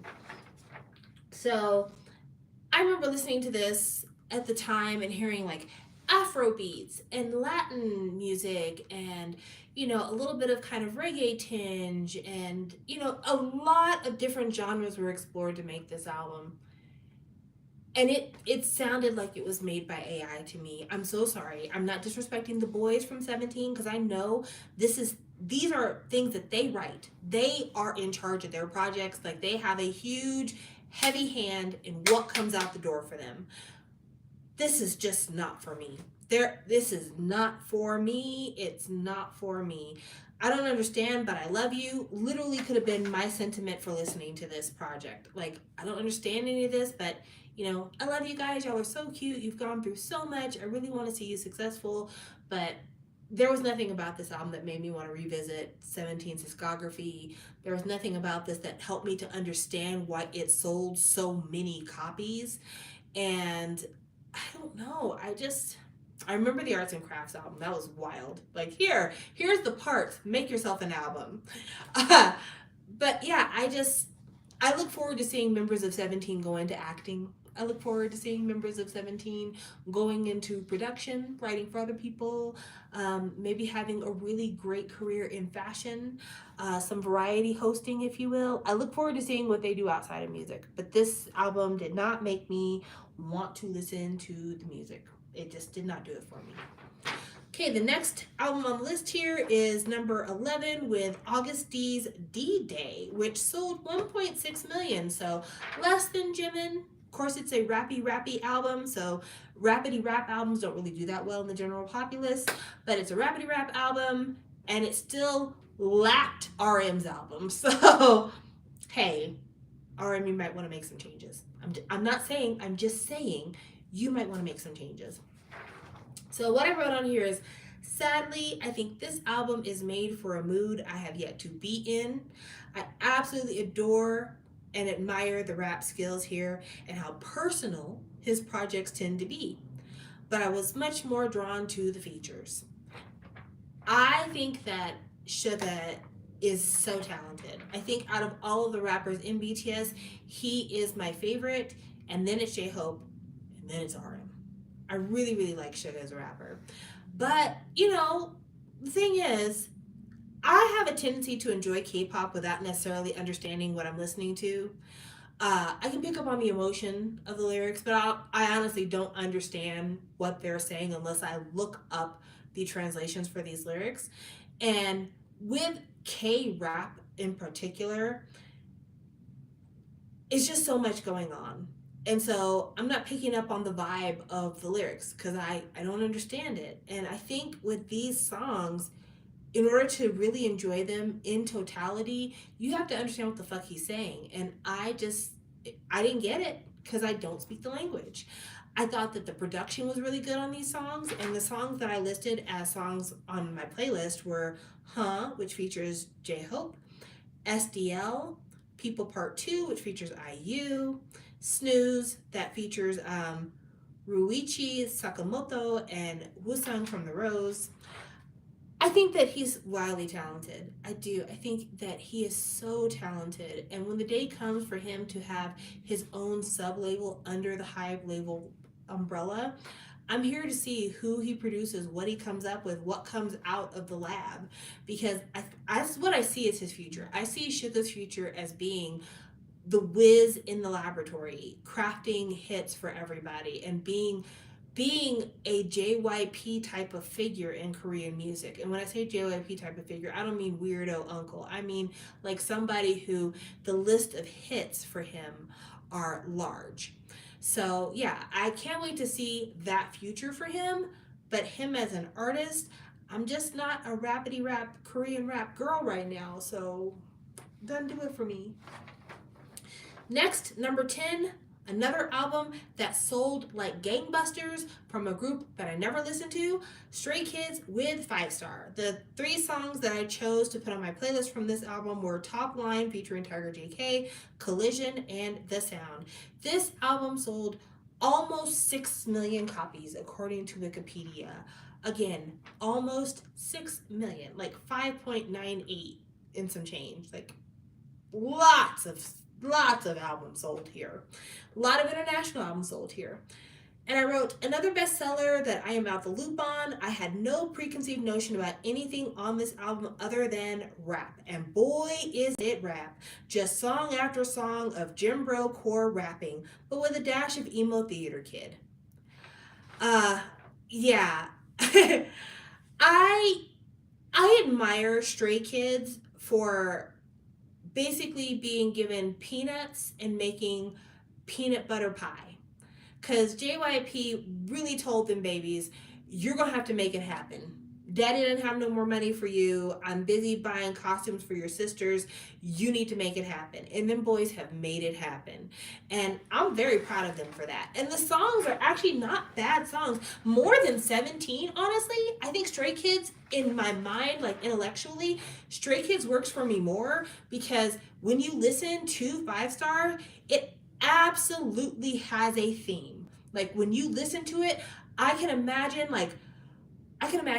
BM and RM and Minho in the gym fucking pumping and listening to these songs. Like I feel like this is what you hear when you walk into a gym where only like guys hang out and it's like serious bodybuilding and conversations about protein shakes and keto diets.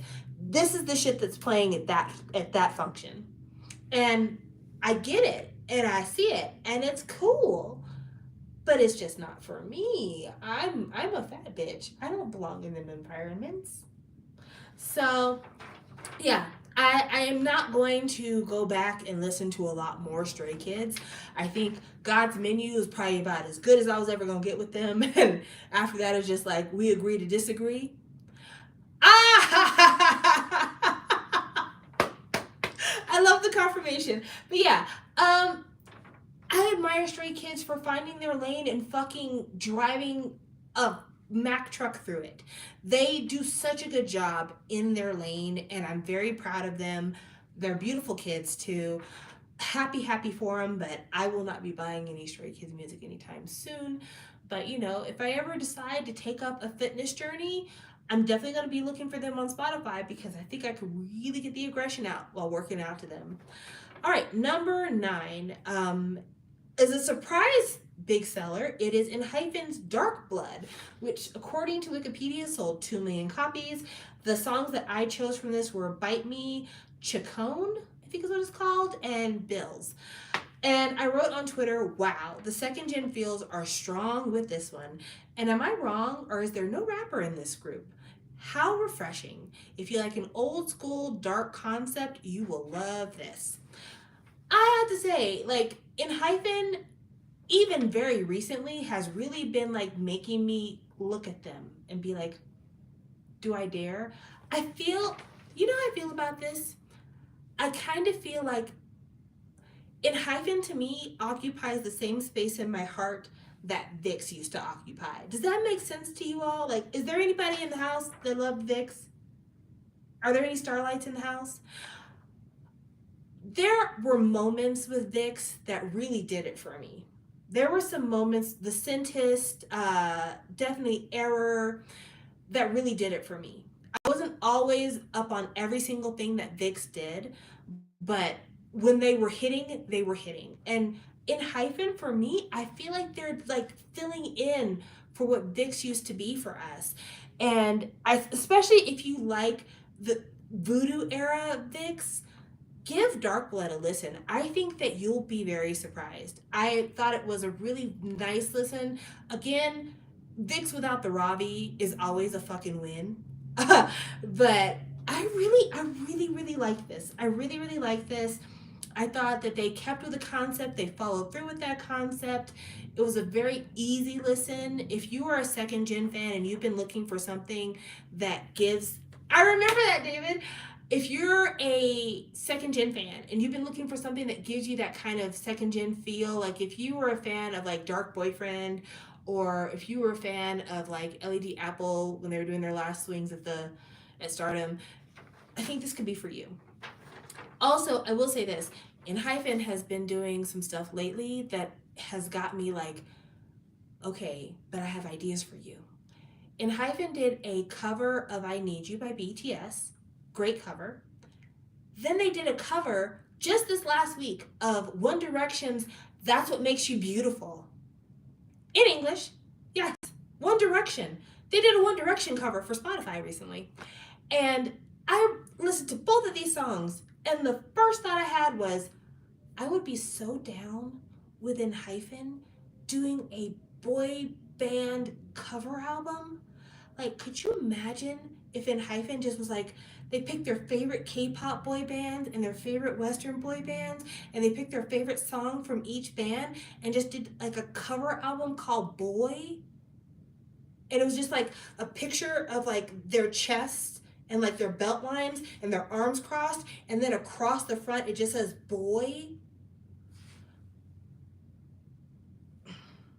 Am I the only one that sees the vision? They go back to like first gen if they feel like it, to pick something out of there from like, you know, HOT if they feel like it, or a little chinois. And then for second generation, make it a little shiny here, maybe a little Big Bang there. And then third generation, a little BTS here, a little EXO there. I know HYBE doesn't listen to these broadcasts, but if anyone happens to know somebody at HYBE, please put this shit in their ear. If you did this album, I would buy it. I would break my K-pop no buy to buy that album. But yes, just guys in denim and white t-shirts, arms crossed, says boy across the front, and it's them doing covers of famous boy band songs. Throw in just to shake shit up and do stuff that's unexpected. Throw in a fucking New Kids song. Throw in an NSYNC song. Throw in a Boys to Men song. You know, comb through all of Asia and pick like a really famous Thai group and cover one of their songs. Cover a song from like one of the Johnny's groups. Like, I would buy this. Or they could call it the Boy Project, where they do like a series of these. Like, I would spend real money. I would spend real cash to have this, because their cover of "That's What Makes You Beautiful" was sung so sincerely. Like, it wasn't them making fun of. It wasn't them trying to do something wildly different. Like, they were very faithful to the original, and I don't know. I found it very charming. So, in hyphen, if you are a second gen boy stan, especially if you liked Vix, I think in hyphen could be for you. And you don't have to worry about Robbie ruining your songs by his horrible rapping. I love Vix, but we all have to agree on something here. Vix with no Robbie is just way more digestible. Way more digestible. Okay, let's keep going. Number 8 is Jungkook's Golden, which sold 3.2 million copies. That's great sales. And the songs I put on my playlist were 3D featuring Jack Harlow, 7 featuring Lotto, Standing Next to You, Somebody, and Shot Glass of Tears. What I wrote was, following in the pop it boy footsteps of Justin Timberlake and Justin Bieber, this album is a mixture of pop subgenres made to show off the Machine's versatility as a solo, and for the singles, it works very well. I am probably one of the few people in the room who actually thinks that all the singles are good. I'm not gonna lie. I know that it's popular, or it has been popular, for second gen fans to hate on BTS. I'm not gonna. I'm just not gonna. I don't hate on things without a reason, and I really think that Jungkook, they spent the money and they really came up with some great singles. I think 3D is like cheeky and, you know, Justin Timberlake-ish and very much kind of like fuckboy energy, but he's young, so he's supposed to have that kind of energy, right? I thought that 7 was so funny because he's known as the Machine, and I remember when Cupcake said she had a crush on him and people tried to destroy that lady, and for him to come out with a song saying, I fucks, I gets fucked, and I fuck on the regular, and I fuck very deeply. I thought that was so cheeky and brilliant. And Standing Next to You is actually a really good song. Like, if Standing Next to You was by a Western artist, my ears would be open. I think it has a really beautiful kind of like sax bridge to it. The dance in the bridge is really popular, but I just love the like build up to the chorus. Standing next to you, standing next to you, na na na na na na na na na na. Like, I think it's a good song. So I'm not gonna sit here and hate on Jungkook for putting out quality music. Like, those were hits. They were hits. Let's all be real. These were hits. Now, that was me talking about the title tracks. Let's talk about B-sides. B-sides, there were some really good ones, and there were some B-sides that I'm like, please, God, no. Please, don't do this. Don't do this. I know that when Jungkook was releasing singles before his singles for the album, he tended to do a lot of very breathy, kind of balladry work. And that is my least favorite sound from him. I don't dig it a lot. And a lot of the B-sides had that sound. And then he had like a DJ Snake kind of sound song to it I wasn't too fan of.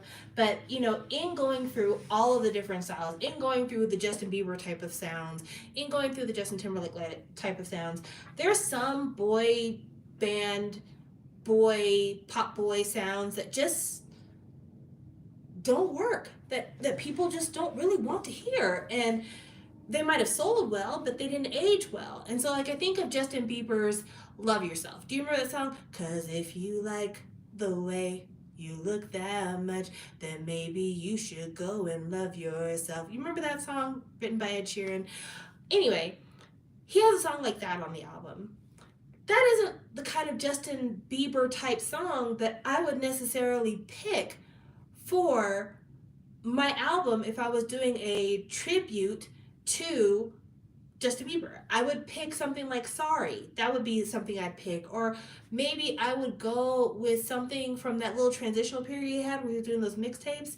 Like, I would pick a different sound personally. I would even maybe go as far to go like Company. I think Company would be an outstanding sound to try to replicate for Jungkook. But yeah, he went for some of the stuff that to me is just a little bit more corny on the boy band side. And so I think that the title tracks were honestly the best songs on the album. But I think with the B-sides, I think that Somebody and Shot Glass Full of Tears are about the best you're going to get. I think that the other B-sides could have been left at home. They could have been left at home. But still, that's fucking 5 songs on an album.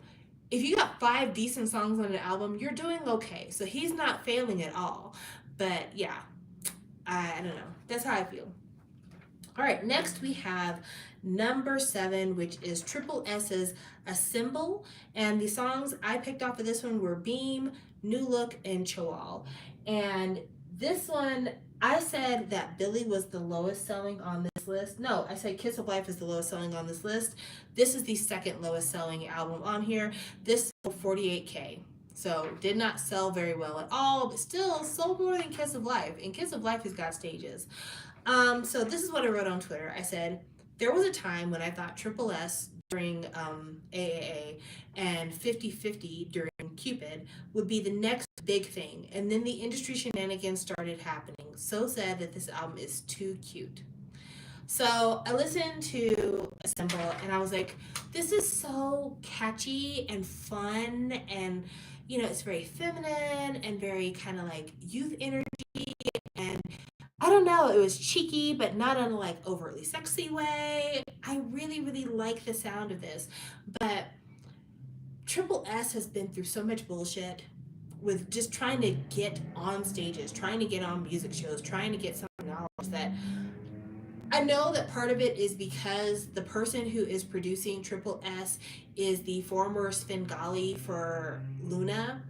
And of course, the actual label that had Luna has never gotten over all of the bullshit that they pretty much put into action. And so they've been kind of making things difficult for Triple S. They've made it to where Triple S hasn't been able to promote on shows. Like, they've just given them fucking hell. And it's a shame because the songs are cool. I don't necessarily agree with the concept they've got going with Triple S. I think it's supposed to have like 24 members in the end. But I like the music, and I'm just really sad that because they're being kind of blackballed out of the industry, we're not getting the music. It's unfortunate. The NFT thing is not cool either. I agree with that. All right, next we have another group I never listened to. This is number 6, Treasure with Reboot. The songs that I put on my playlist were Move by T5 and The Way 2, which is by the vocal unit for Treasure. And this album sold 2.15 million, which to me is stunning. It's stunning to me that Treasure outsold Fact Check. It's stunning to me that a YG boy band outsold an SM boy band in 2023. That's crazy. That I would not have believed you if you told me that. It's wild. But Treasure, what I wrote was, I tried so hard to approach this with an open mind. This is not a group I ever listened to before, so the slate was clean. Yet, all I heard was Blackpink, Big Bang, and typical YG sound.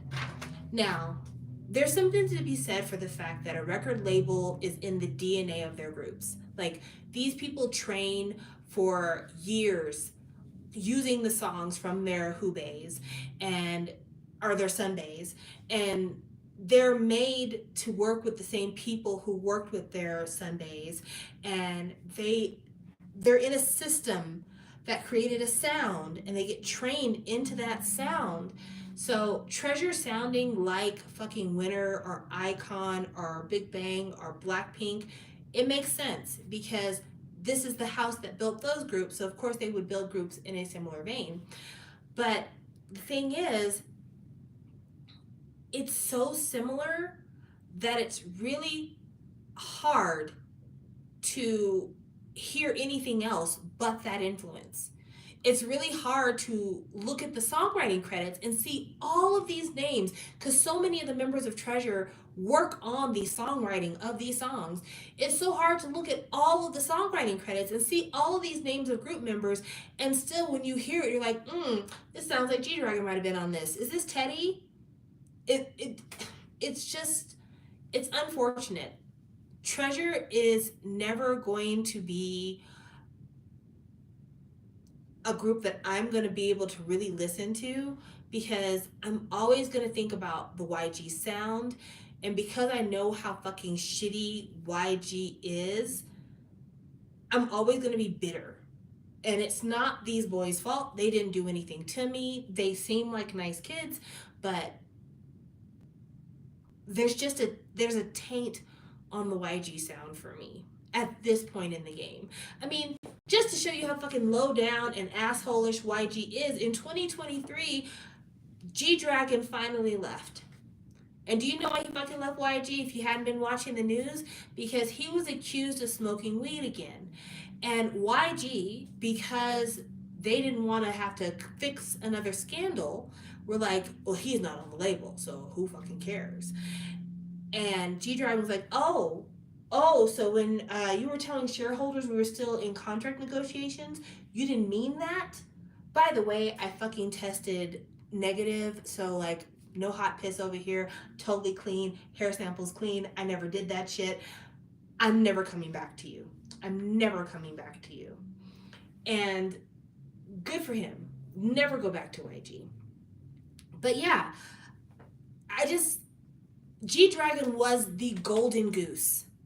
I know it's hard to believe that now because Blackpink has been the current golden goose, but in the early days, G-Dragon was like the emperor he was like Midas. He had the Midas touch. Anything he touched turned to gold. He was just killing it, hit after hit after hit.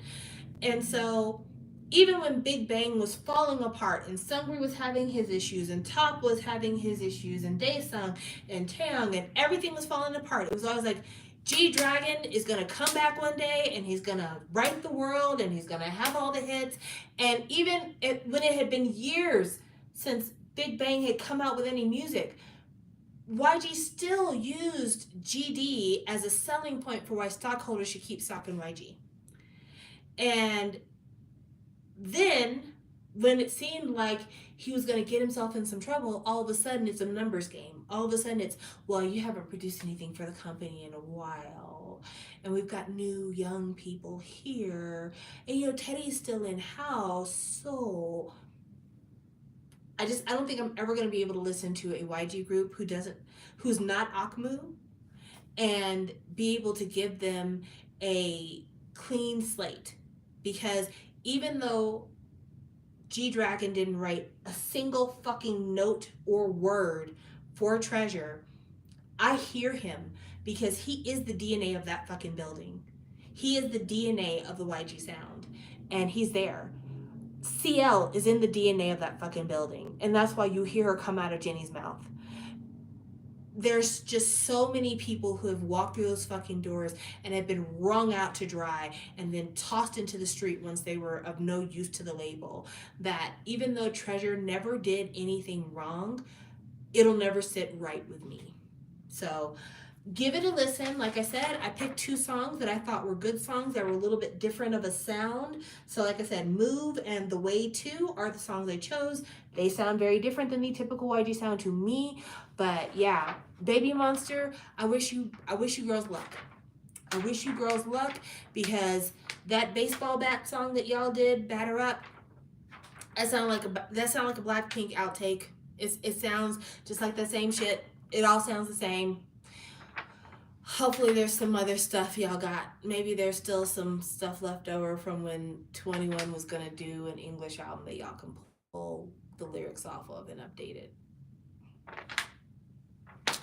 All right, let's go. Number 5 is G Idol's I Feel, which sold 1.4 million, which included a lot of international sales. And favorite songs there were Queen Card, Lucid, and All Night. So I wrote on here, the title track is hard carrying this album. The album acts as more of a sampler of what the group can do rather than a cohesive project.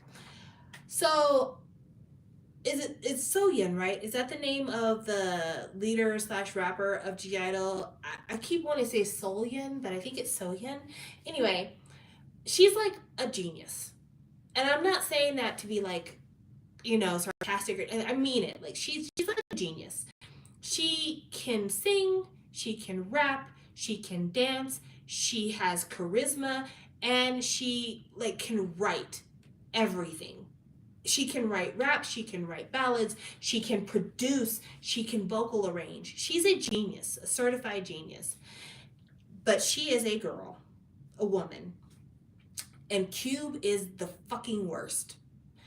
And I think because she has so much ability and she works so hard and she tries so hard, I think sometimes the G Idol projects are scattershot and have all these different styles because she's just trying to get her voice out there through her members. Like she's got so much on her fucking brain, but she's not writing for other Cube groups. She's not writing for other K-pop groups.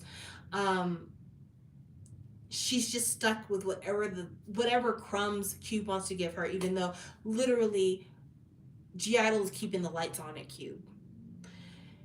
And so when I listen to I Feel, I just think to myself, like, the reason why it's like style after style after style and nothing is cohesive here is because Soyeon's trying to tell you, I do all these things. I do all of these things. I can write, Olivia Rodrigo style rock songs, and I could give you disco songs, and I could give you, cunt anthems, and I could give you real hardcore rap, and I could do some reggae if you want to. I can do all these things. And I only get the opportunity to show you I can do these things right here. And because of that, you get these albums that aren't cohesive at all, but are because this woman is literally screaming, like, give me more opportunities to show people what I can do because I'm talented, but I only get to do it right here. So the songs I chose from the album on my playlist are Queen Card, Lucid, and All Night, which I already said before. But I want to talk about the latest G Idol release. So the main song, or the title track for G Idol's new project, is, one of those women empowerment type banger feels. The video, they're all in black costumes with diamonds and, really, they're doing the thing. They're looking wonderful, looking powerful, sound great. But the teaser track that came out before that song, fucking wow.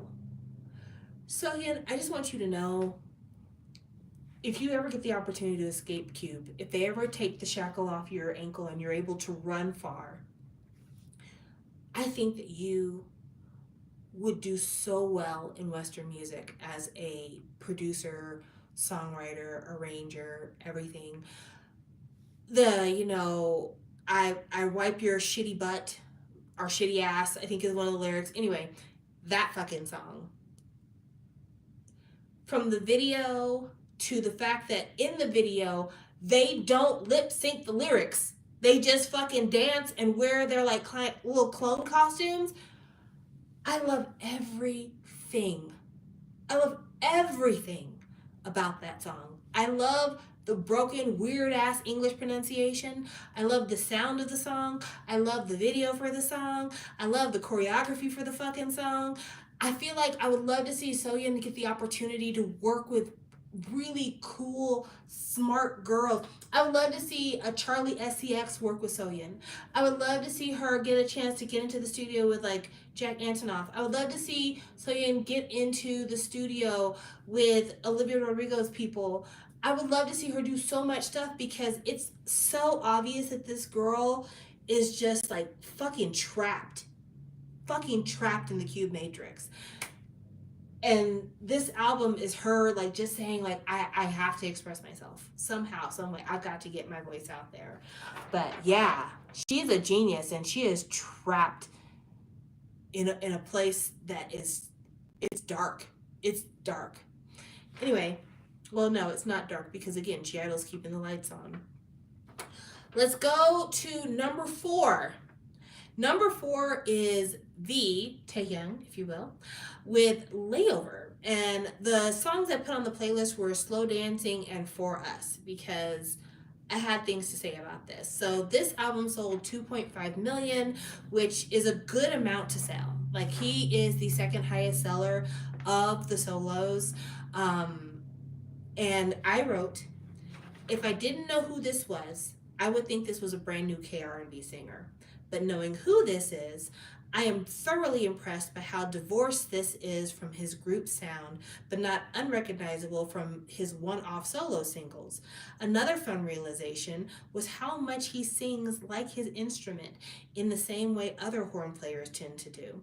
There isn't a single bad song on here. Just let the whole thing play on loop.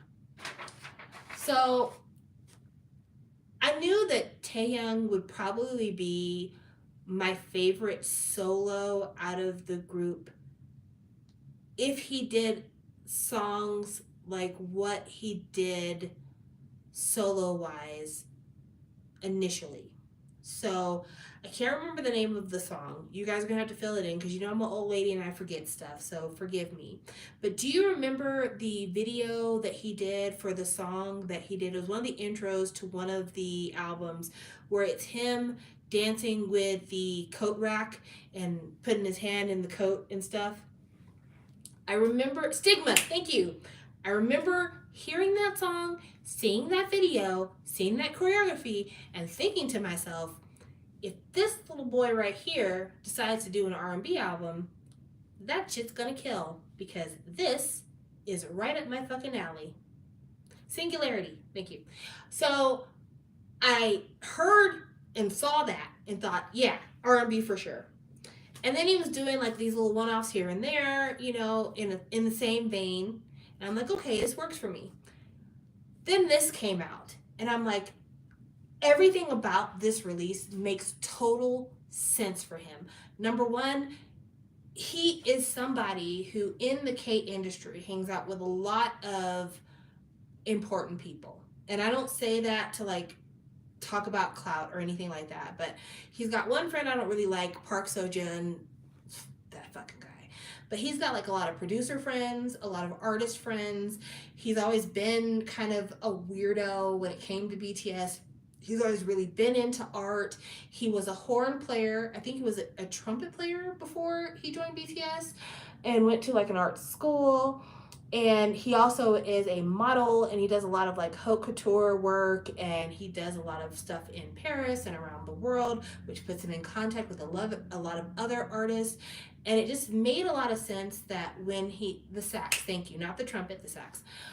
It made a lot of sense that when it came time for him to do a solo, he wasn't going to go the straight pop route. Like that'd be a weird choice for him. But he was going to go with something that you could see playing in like a perfume ad for Dior, or something that could be playing in a watch ad for Rolex, or something that would be playing on a really cool small indie designer's fashion show while people are walking the runway.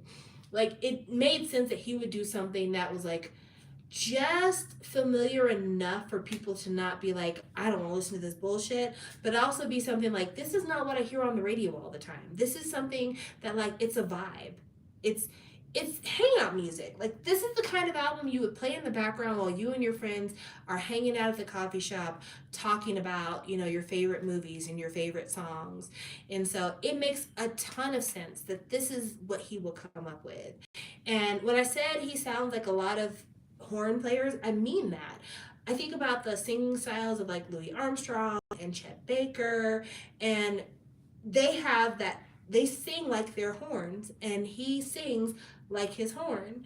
And, jazz is a classical style turn. So, it's one of those, it's like classical music. Jazz never really goes out of style, it's a perennial.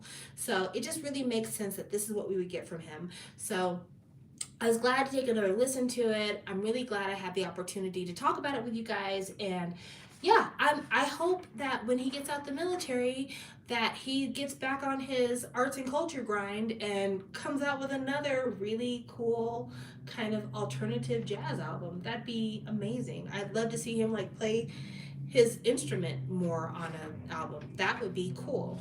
All right, we're at the top 3 now, so we're almost over. I know we've been doing this for a while here. Thank you for sitting in with me because I have been talking a lot and I'm actually kind of thirsty.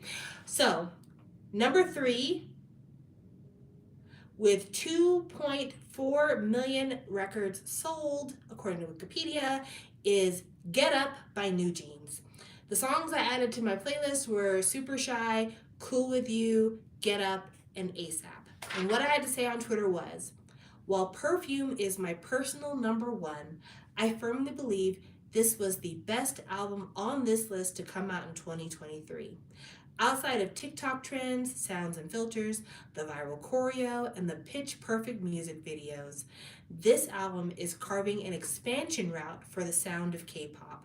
The whole time I was listening to this album, I was taken by the incorporation of UK garage and drill and the minimal but super sophisticated song production. Every track was stellar. NewJeans are those girls. Get over any bias you have against Hybe. Get over any bias you have about the fact that they are young. Get over any bias you have about the fact that they don't sing like Mariah Carey or Ariana Grande. NewJeans are those girls. They are the future. If Hybe doesn't manage to fuck it up, they are the future. Get Up is so good. It's so good. It's so good. It's the shortest song on the album is one of the best songs on the album. It's so good. And it's so fresh and it's so current. And it was a part of the trend instead of chasing the trend. Like at the same time that Pink Pantheress and Ice Spice are doing Boys the Liar, here comes NewJeans doing the same thing. Like it's just so forward thinking and it's so fresh and it's so fun. And they're doing Y2K style, but they're doing it with a Japanese twist. They're doing like Y2K Harajuku, and it's beautiful. It's beautiful how much their concept comes together, and they're doing fun videos, and they really, the fact that they had a TikTok filter that went off the way that it did, the fact that they're like, I know that the age group of people listening to us probably remember watching the Powerpuff Girls on Cartoon Network, so we're going to incorporate the Powerpuff Girls into Super Shy. Like, they're doing it. They're doing it. They're doing it. And you are lying to yourself if you don't see the vision. You don't have to love them if you don't want to. I'm not saying you have to stand, but I'm saying if you don't see the vision and you can't understand why they are doing what they do and why it's doing what it does, then you're just being an asshole. And I'm sure there's some people I love who I might be directing this conversation to, but like, they are the moment. They are those girls. They are those girls. Come on. Yeah, it's a shame that they're so young. That's the only thing I really could say is an always true and valid criticism, is that it is a shame that they're so young because they were far too young to be singing Cookie. Far too young to be singing Cookie. But outside of that, this is it. This is what everybody else wants to be, and you better get with it. You better get with it because this is it. This is really it. Okay, so number 2 was a complete surprise to me, and number 2 sold 201,000 copies. So great sales, but not even as many sales as I could tame in. But this was one where I literally was like, I never listened to this group. I never listened to this group. I have not listened to this group since Love Bomb. So you know I'm talking about From Miss Nine with Unlock My World. The songs I put on my playlist were, I think I put 5. I put Attitude, Me Now, Wishlist, Prom, and Bring It On. And what I wrote was, this was the biggest surprise on the list. I hadn't listened to them since Love Bomb and didn't have a clue what sound they were working with now. Color Me, shocked to hear the best full-length girl group album of the year. Notice I said full-length because New Jeans is still killing it. There's so much good here. Out of 10 songs, only 2 weren't to my taste, but the rest are beautifully crafted dance and pop bangers with harmonies that make me gasp. So From Miss Nine has another person who did not make it into Twice. And after not making it into Twice, left JYP, went on another production show round, and ended up in From Miss Nine. And I remember From Miss Nine kind of always being under the surface, if you will. And then they announced that HYBE would take over the management of From Miss Nine. And everybody's like, great, because HYBE's got money and HYBE can really do the thing. And when I tell you, I feel like HYBE did absolutely no production for From Miss Nine. I know people who follow From Miss Nine and talk about From Miss Nine during the whole Love Bomb kind of era, big From Miss Nine fans. I feel like none of them were talking about From Miss Nine in the last 3 years. And so I did not have Unlock My World on my radar at all. Wasn't thinking about it, wasn't checking for it, didn't even feel like it was something that I would be into. It's so good.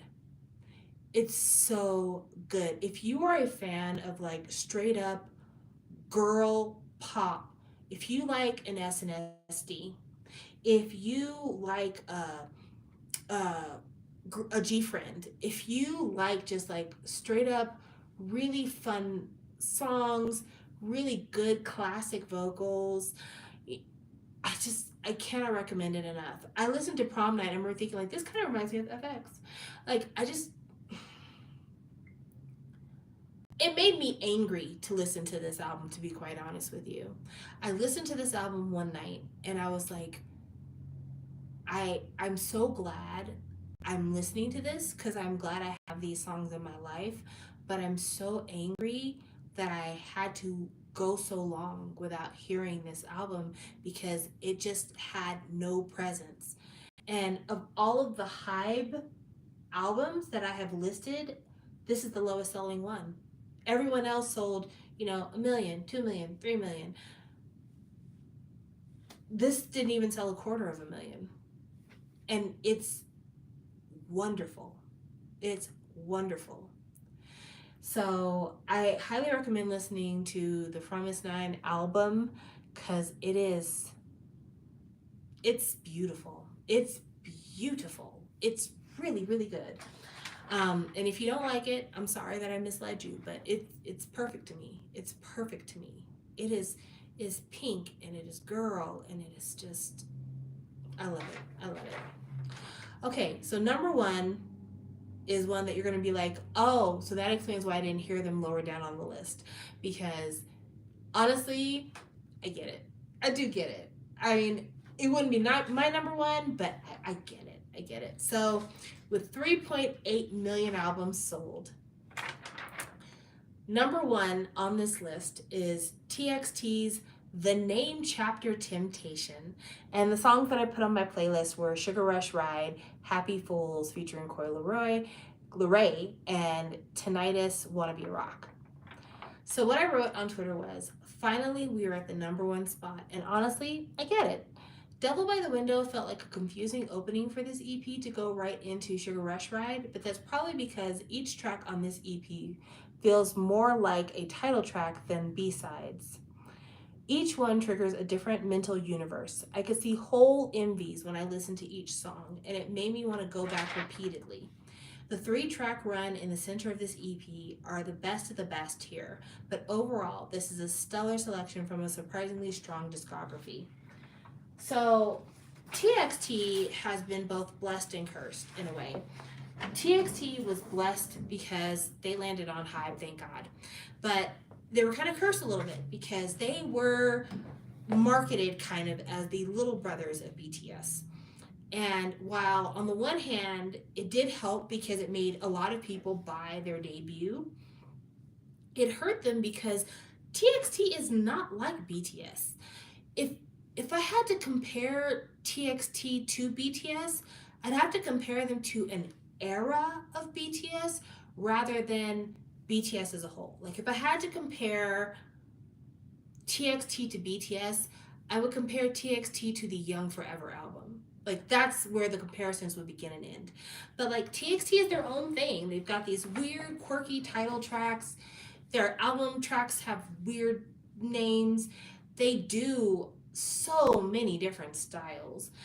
And they have a different energy. They don't have the same kind of rapperty rap thing that BTS sometimes does. Like they're their own entity and they're incredibly young too. But I say all that to say that I think that when I look at TXT, I feel like they were kind of tied to a thought or a concept that wasn't really what they were best at and wasn't really what they were trying to bring to the table.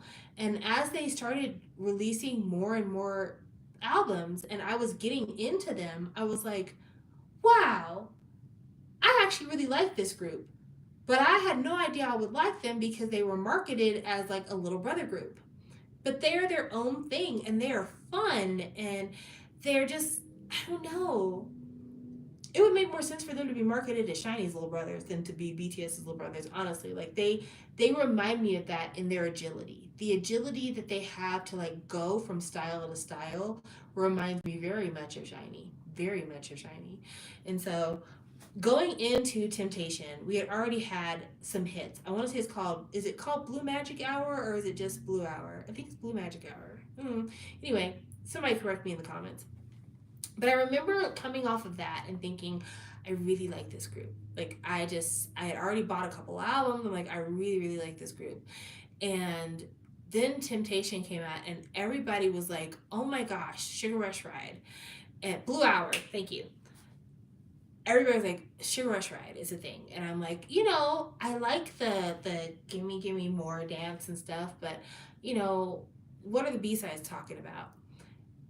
I listened to the EP and I'm like, oh, they're screaming. They're screaming here. They're talking about a lot more than this Sugar Rush Ride. Like,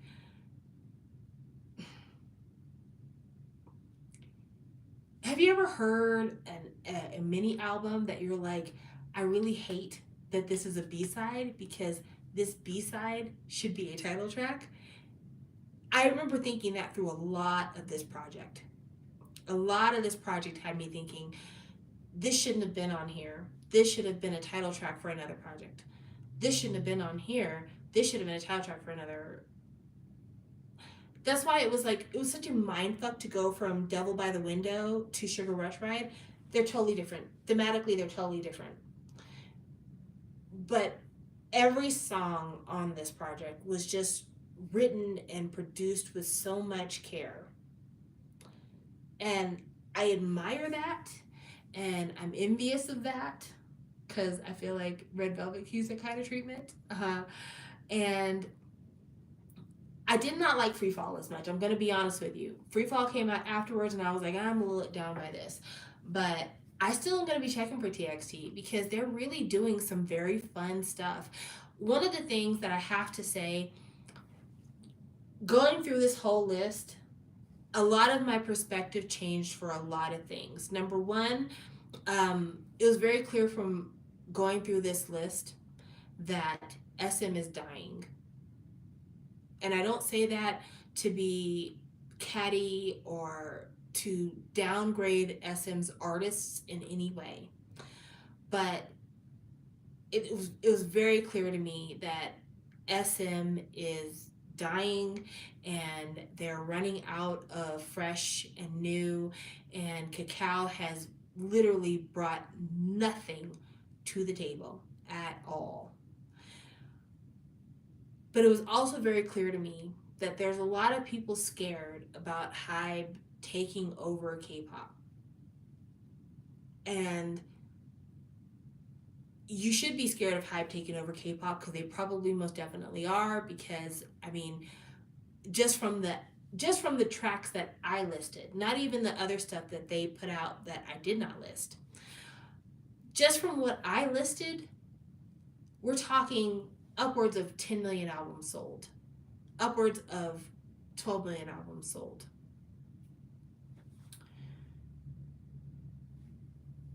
HYBE does the thing that SM isn't doing. HYBE does the thing that YG's not doing. HYBE does the thing that Cube is not doing. HYBE is bringing in the best people to make music for their artist. They are crafting the best concepts. They are listening and making sure everyone has different color. They're really maximizing the talents of the people who are a part of these groups. They're making sure that everyone has a lane. And if that's HYBE taking over K-pop, K-pop would be lucky for it, because TXT doesn't sound like ENHYPEN, and ENHYPEN doesn't sound like 17, and 17 doesn't sound like BTS. They're all giving you something very, very different. Seraphim is not doing what New Jeans is doing, and New Jeans is absolutely not doing what Fromis is doing, but they're all giving you super good quality work. They're all in their own lanes. And when I hear what all of these groups are doing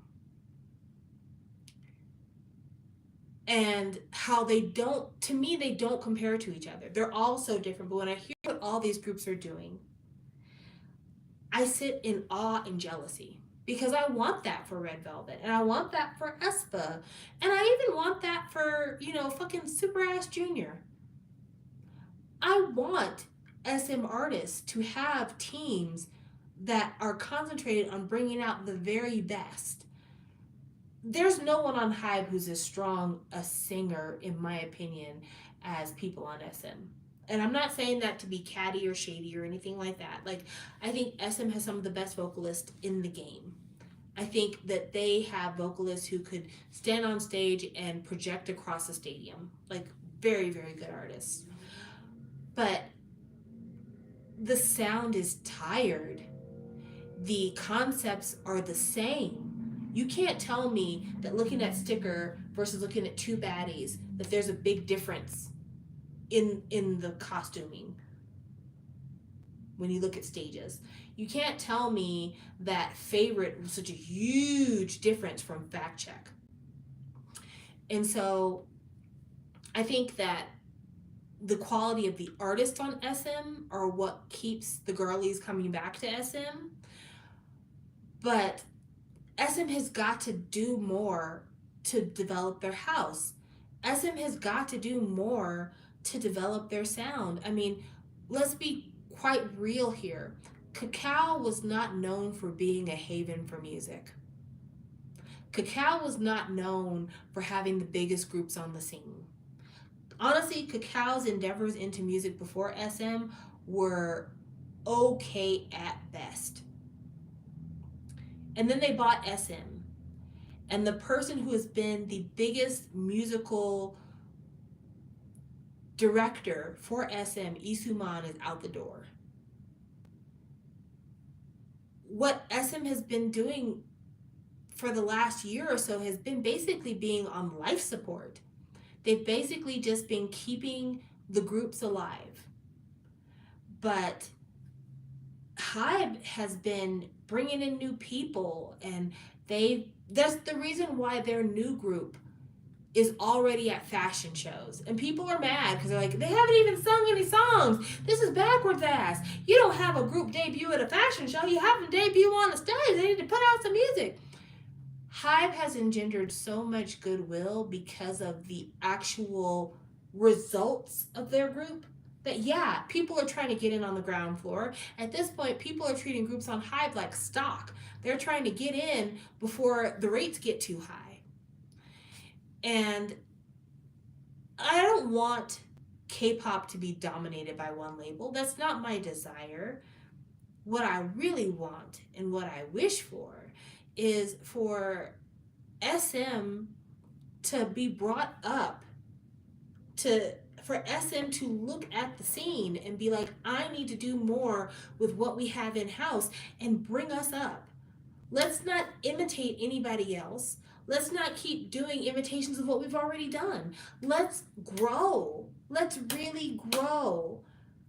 Like, I know people like Rise's Talk Sexy, but let's not act like that doesn't sound like something we've heard before. So, on to a story that we talked about a long time ago, Kakao's acquisition of SM and how Hybe was going to buy SM and Isuma was trying to help them out to buy it and blah, blah, blah, blah, blah, blah, blah. We talked about it a long time ago. Isuman has sold his remaining SM stock to Hybe.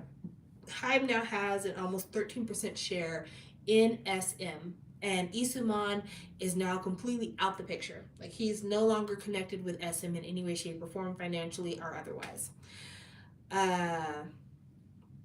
Kakao is being investigated for stock manipulation and a host of other possible crimes, alleged crimes.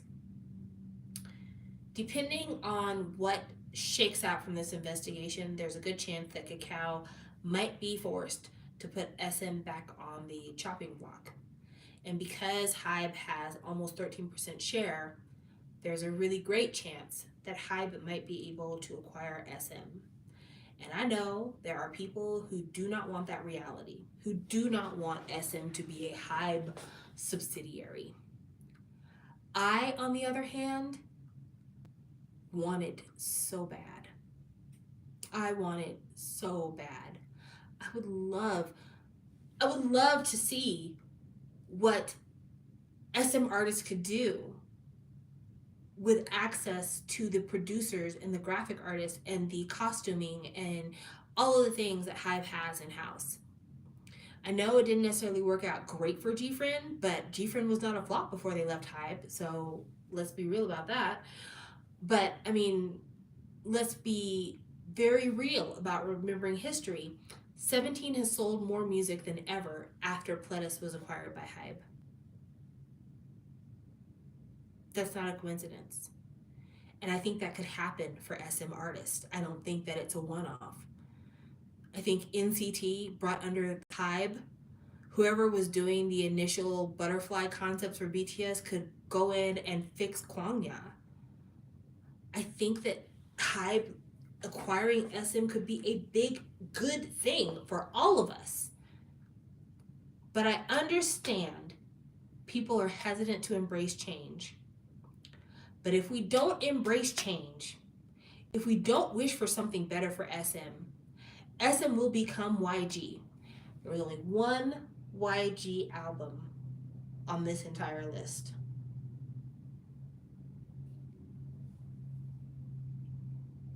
Most of the albums on this list came from Hybe and SM. That's huge. Even JYP wasn't overly represented on this list. They only have 2. So SM is still in the game. They're still in the game. They just need a fresh infusion of something. They need something new. So, just think about it. Just think about it. Just think about, if SM had access to the producing alone, if Zico could get a chance to work with Mark, wouldn't you be interested to see what that sounds like?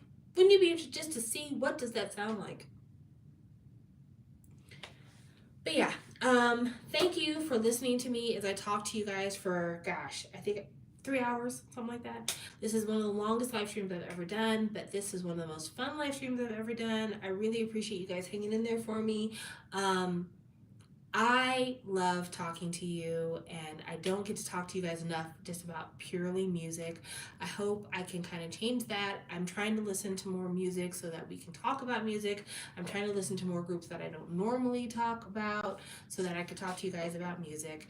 And just one more time, because I know a lot of you didn't see my little clip that I did, but once again, just rest in peace to Shin Sedong Tiger. I did a small little video about him passing away, but it wasn't until after I recorded that it was revealed that he passed away in his studio at the mixing table.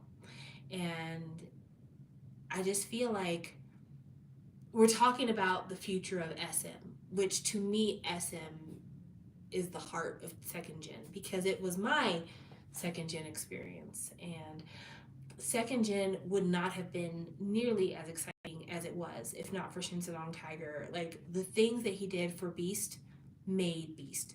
The things that he did for 4 Minute made 4 Minute. The things that he did for EXID, game changing. Like this man, he and Sweet Tune, and I'm just trying to think of all of the different producers who never had their own labels or didn't get their own labels until way later, but who their sweat and their tears created this sound. I just really feel like, especially with SM kind of collapsing the way it is, it's time to really take a look at who's behind the scenes, who is giving us what actually is our artist sound, and celebrate them before they're gone. Brave Brothers, like I think about Sistar and Brave Brothers all the time. There's more that our artists are more than just their faces and their voices and their dancing. Our artists are a combination of everything that happens behind the scenes. And Shin Sedong Tiger was one of those behind the scenes people who changed K-pop forever.